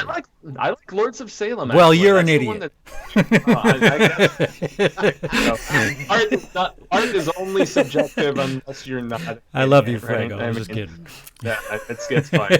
No, but there's a lot more at stake in this, and that's why they want to make sure that the audience scores are as off the chart as can be before they seal the deal and say, okay, this is final cut. I would imagine there's going to be various incarnations of this, which is why they're starting to screen it so early.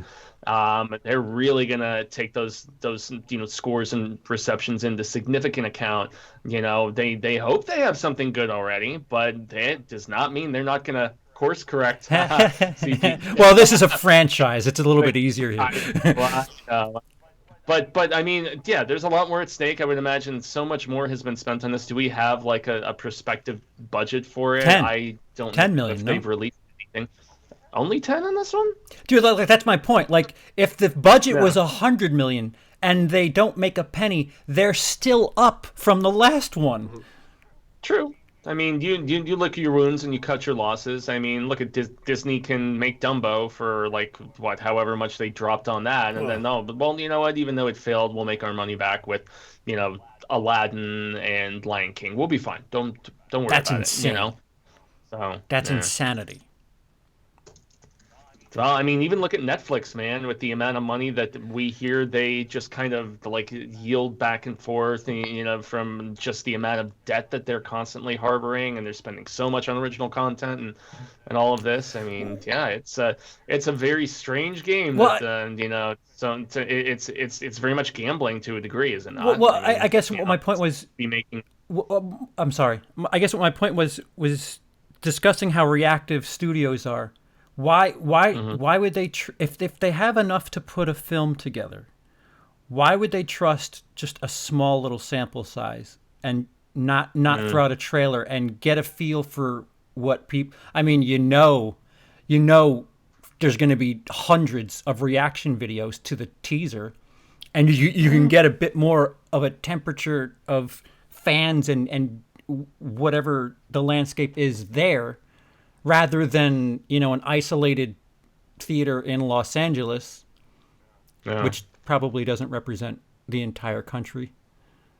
I would say once again back to just apprehension. They're doing it behind they're doing it behind closed doors initially because the amount of scrutiny that it's going to come under when it hits the World Wide Web, as opposed to But being that's a better way to grade it. small. I mean, you think about Star Wars. Like apparently they were shifting right down to the last minute because of idiots. Even on the after internet. the release of the new film, they're saying Palpatine's a clone now in the novelization of the book. So it's and the kiss wasn't romantic or something. Oh, really? Yeah, exactly. Wait, guys, hold on. Yeah. Have you never slain an evil space wizard and not made out with the person that's you what did it with?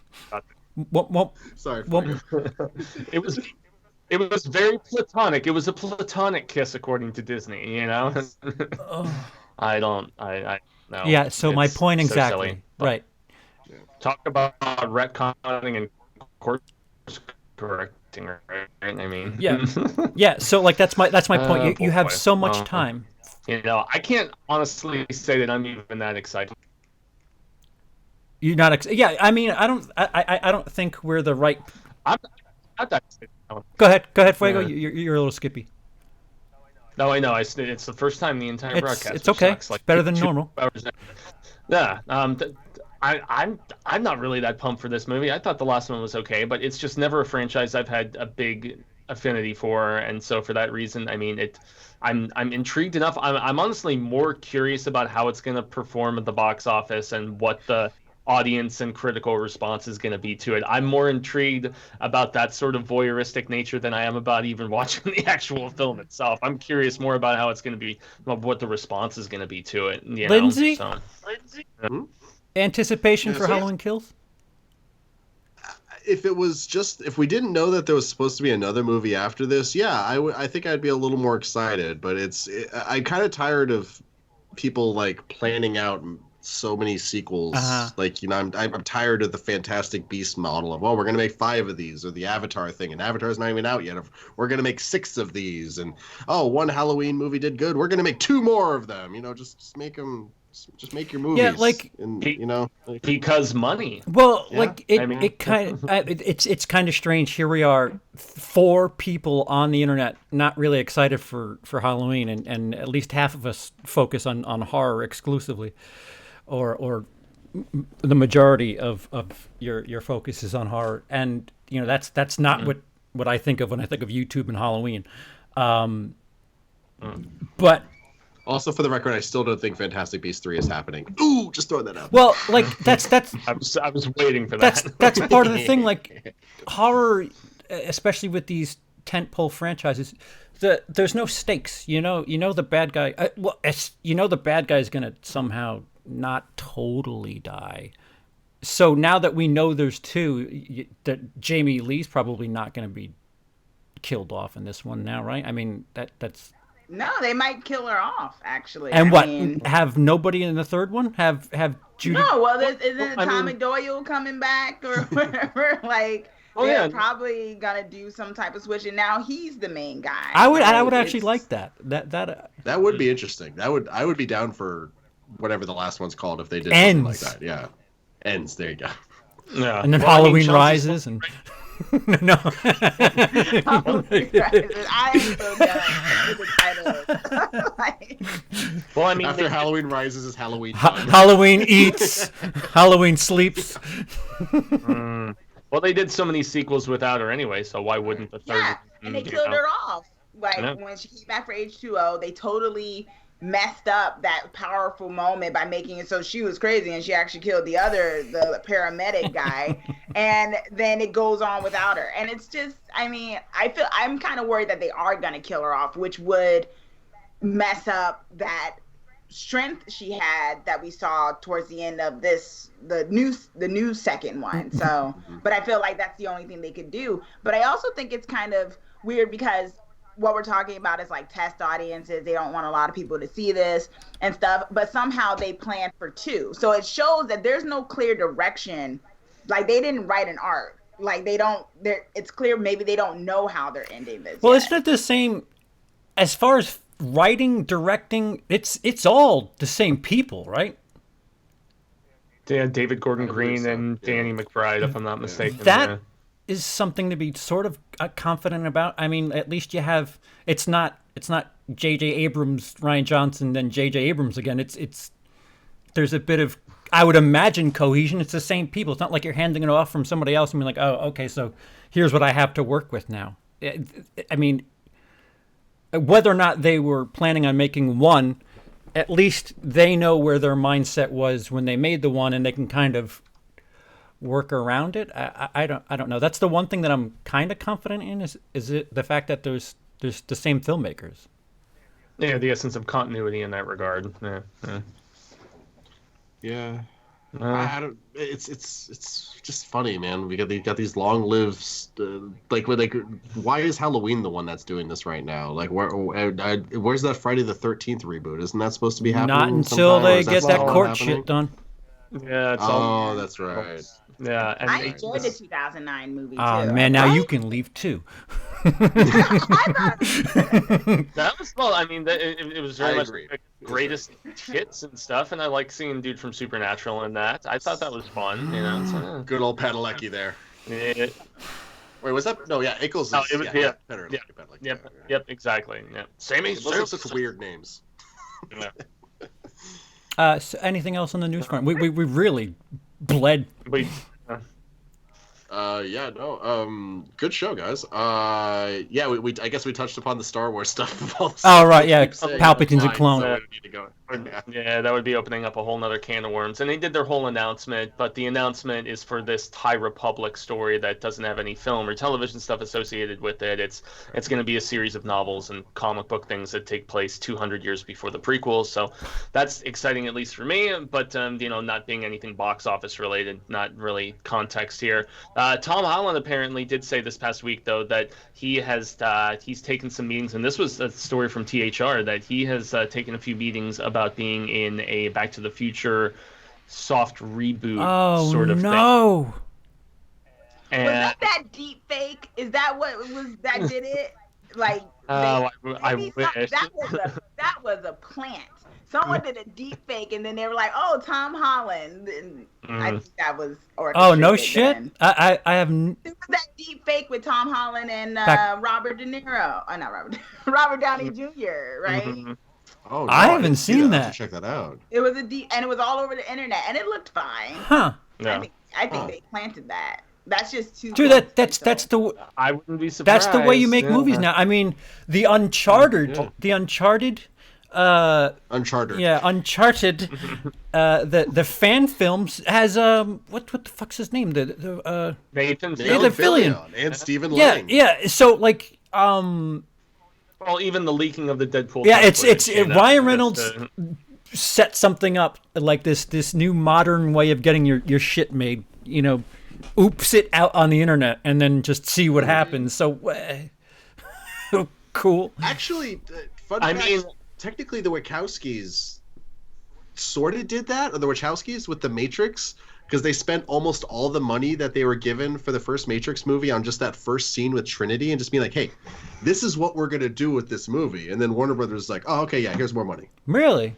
Well, it's like a proof of concept in that regard. Then I mean, film your quintessential scene that's going to get more backers to finance your film. I mean, Tom and I don't think they released it on the internet because it was the 90s and that didn't exist. But still, it would have taken me like a day on my Windows 95 to like download the trailer so I could actually, or the little scene or whatever. But I mean, I remember. Go ahead. I was just gonna say that if it's Back to the Future 4 and if it's an actual like re-bequel, like a sort of soft reboot sequel sort of thing, it's like, okay, Marty's son, and if they bring back Christopher Lloyd, goddammit, then I would be a little bit more open to it, as long as it's not Kingdom of the Crystal Skull. If it's more along the lines of Rise of Skywalker, or not Rise of Skywalker, Force Awakens. What am I saying here? I would.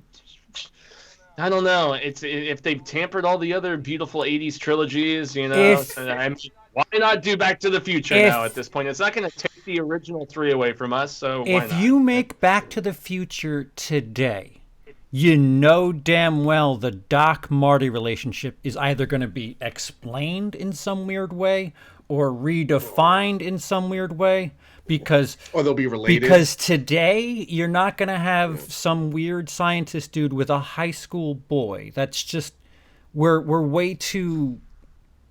They're gonna get rid of it because of the Me Too movement idea, and they just don't like the dynamic of someone being over. He was like he was like a teacher, like a guidance counselor. Yeah. Maybe he used to work at the school and he got fired for becoming more eccentric, and they just never explained it. It's just so funny how blind the '80s was with some of the stuff you look back and like, wait a minute, what? Wait, why is this guy hanging out with a high school kid? What the fuck is going on? Mm-hmm. But it's just like, it's Back to the Future. Fuck it. Yeah, there's video cameras involved. Yeah, and I mean, he's sleeping in his house or something like that, right? He's got this weird contraption that makes him breakfast. What else does that contraption do? Oh yeah, that do? Goldberg machine. That was awesome. Goldberg. Isn't that what it's called? Goldberg machine? Goldberg device? I think it's a Rube Goldberg, isn't yeah. Goldberg's a wrestler. Well, he was undefeated for a very long time. Oh, sure. Anything else? Well, and then the other thing, back to that Indiana Jones 5 that they're allegedly working on, apparently James Mangold is supposedly taking over for Steven Spielberg as director. So there you go. If you just want more of your childhood potentially tainted to some degree. I mean, I trust Mangold. I do too. I mean, Logan, and I mean, even back to like Copland and stuff, the guy has a pretty solid track record in my estimation. I didn't love Ford v Ferrari. It felt it was a little too dad movie for me. Yeah, and I took my dad to see it and he loved it. So I don't know, but That was Mangold who directed that. Yeah, it was Yeah, not bad. Yeah, very very well directed movie. You know, the story. The editing was of third act is incredible. I'm just not into racing very much. You know, so that's that kind of. I don't know. I mean, maybe he could pump new blood into it, and the fact that George is no longer associated with Lucasfilm anymore after selling to Disney, you know, and a lot of people, like, there was that Frank Darabont script for what was originally going to be Indy 4 that everybody praised, and then apparently George didn't like it, and so that's why it never ended up getting made. And can you imagine Frank Darabont scripting an Indiana Jones movie, man? I mean, mind blown. Can you imagine there. George Lucas telling Frank Darabont, "No, Frank, there needs to be more aliens in this."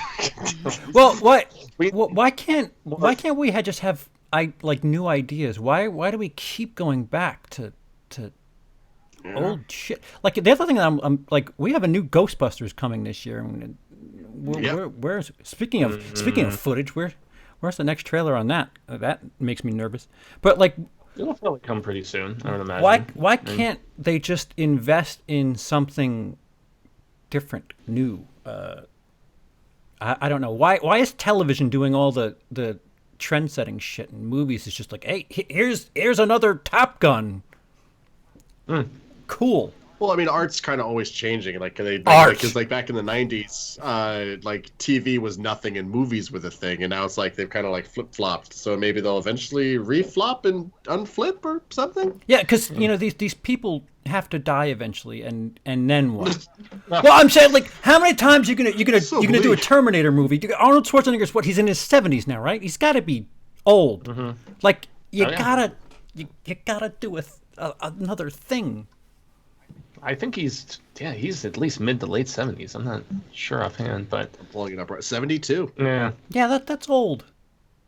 I'm taller than him. Suck it, Arnold.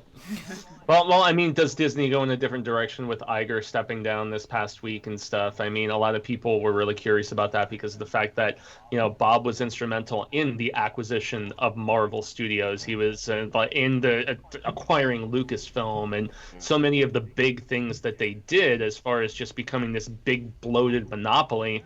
Yeah, he was a big part of that. He's still involved in the company. He's like executive, like, I can't even remember what the term is, but some guy who used to run the parks has taken over and stuff. And, it's not really probably news to discuss that much, but it does make you wonder if he's just going to continue the course of, just trying to suck up more of these things that define my childhood, or if we'll get more stuff like where Pixar does make their sequels, obviously. But, I mean, I have early tickets for Onward tomorrow night, and that's one that it's not a sequel. It's Pixar's doing something pretty different. Creative, yeah.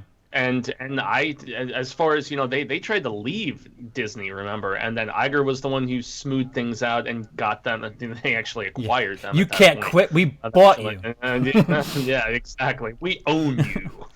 So I mean, that's one tomorrow night that I'm curious about. There are original ideas out there. Look at Knives Out and all the success that saw. Now there's a sequel for that, yeah.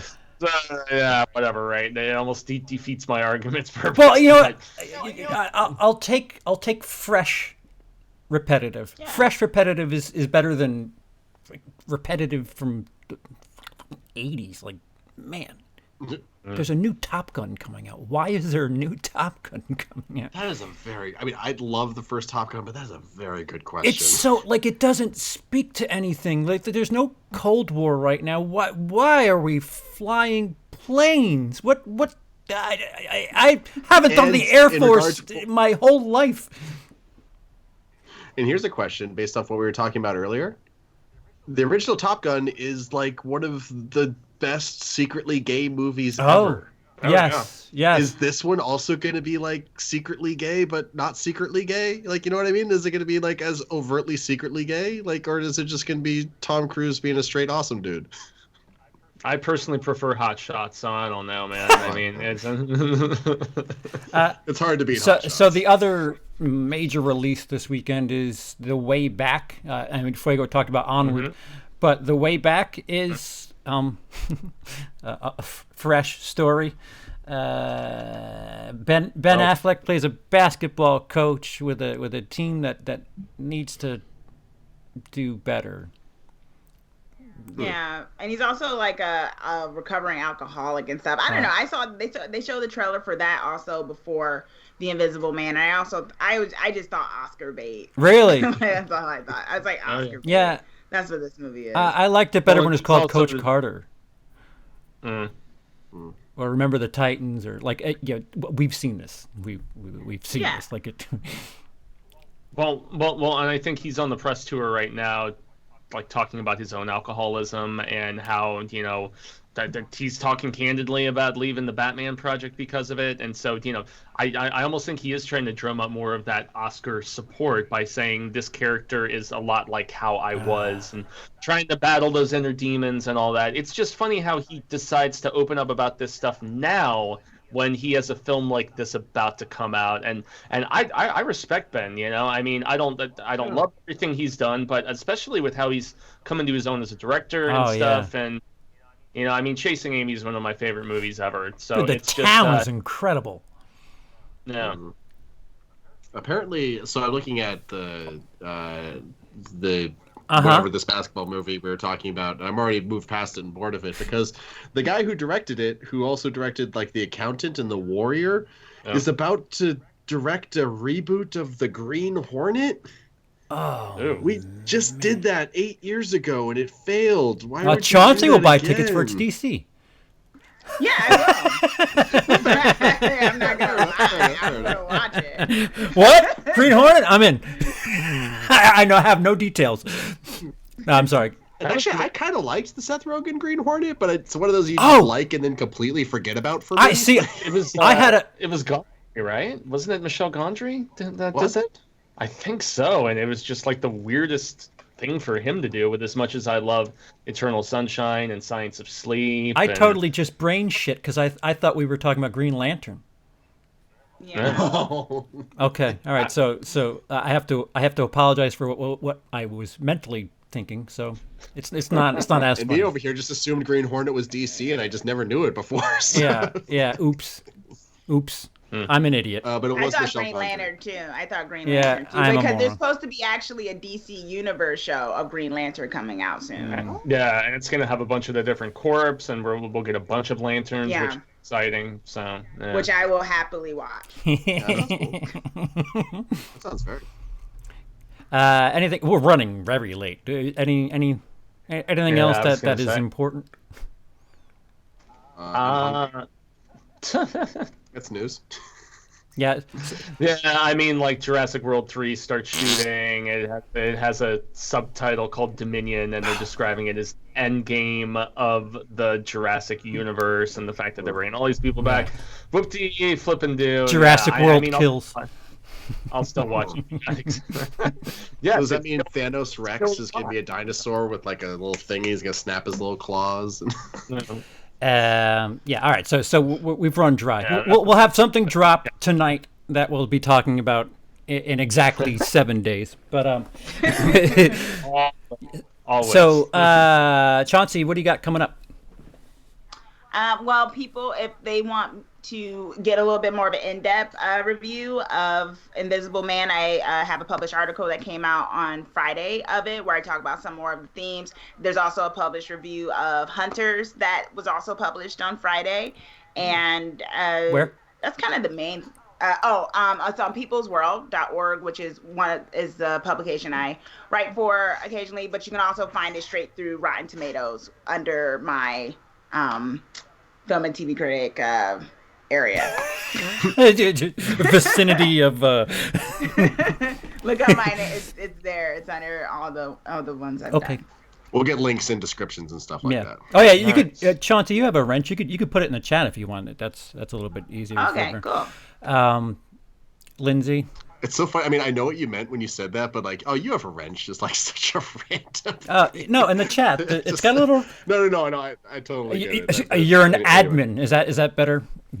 Boring. There you go. But I actually did make a video, but it's blocked worldwide. What did you do? Been there, I- done that. I don't know. It's about the idea of why Birds of Prey. Why is this the one everyone got butthurt about? But I'm going to see if I can get it unblocked. And yeah, I liked it too. We'll see what did happens. you use footage for longer than 10 seconds? Some trailer footage, not abhorrently longer than, I don't know. Maybe Trying to think, I just got to go. Is that Universal? No, it's Warner. It is Warner. What the hell? Yeah. They're not great. Universal's the worst, man. I mean, Yeah, they really are. Oh, what? they're the only one to ever give me a strike. Universal. Yeah. Oh, what do you have? A picture of a poster? Strike. Yeah.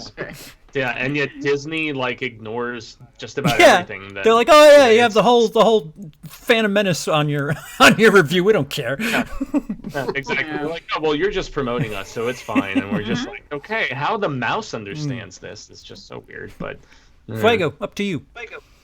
Yeah. Speaking of the mouse, I finally finished my my binge of Clone Wars and watched the first 2 episodes of season 1 and season 2. So I'm basically putting together a favorite episodes of the Clone Wars television show, and I also just started reading the Darth Maul sequel comic book based on unproduced scripts from that show.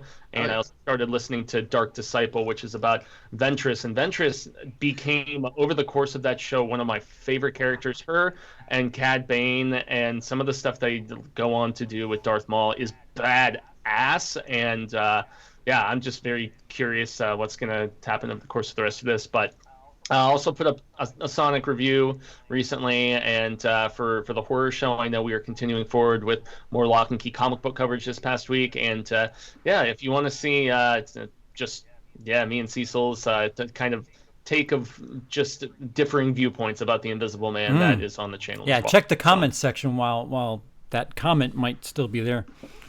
Well, I'll feel like MJ eating the popcorn, you know, and just here for the comments, man. You know, so.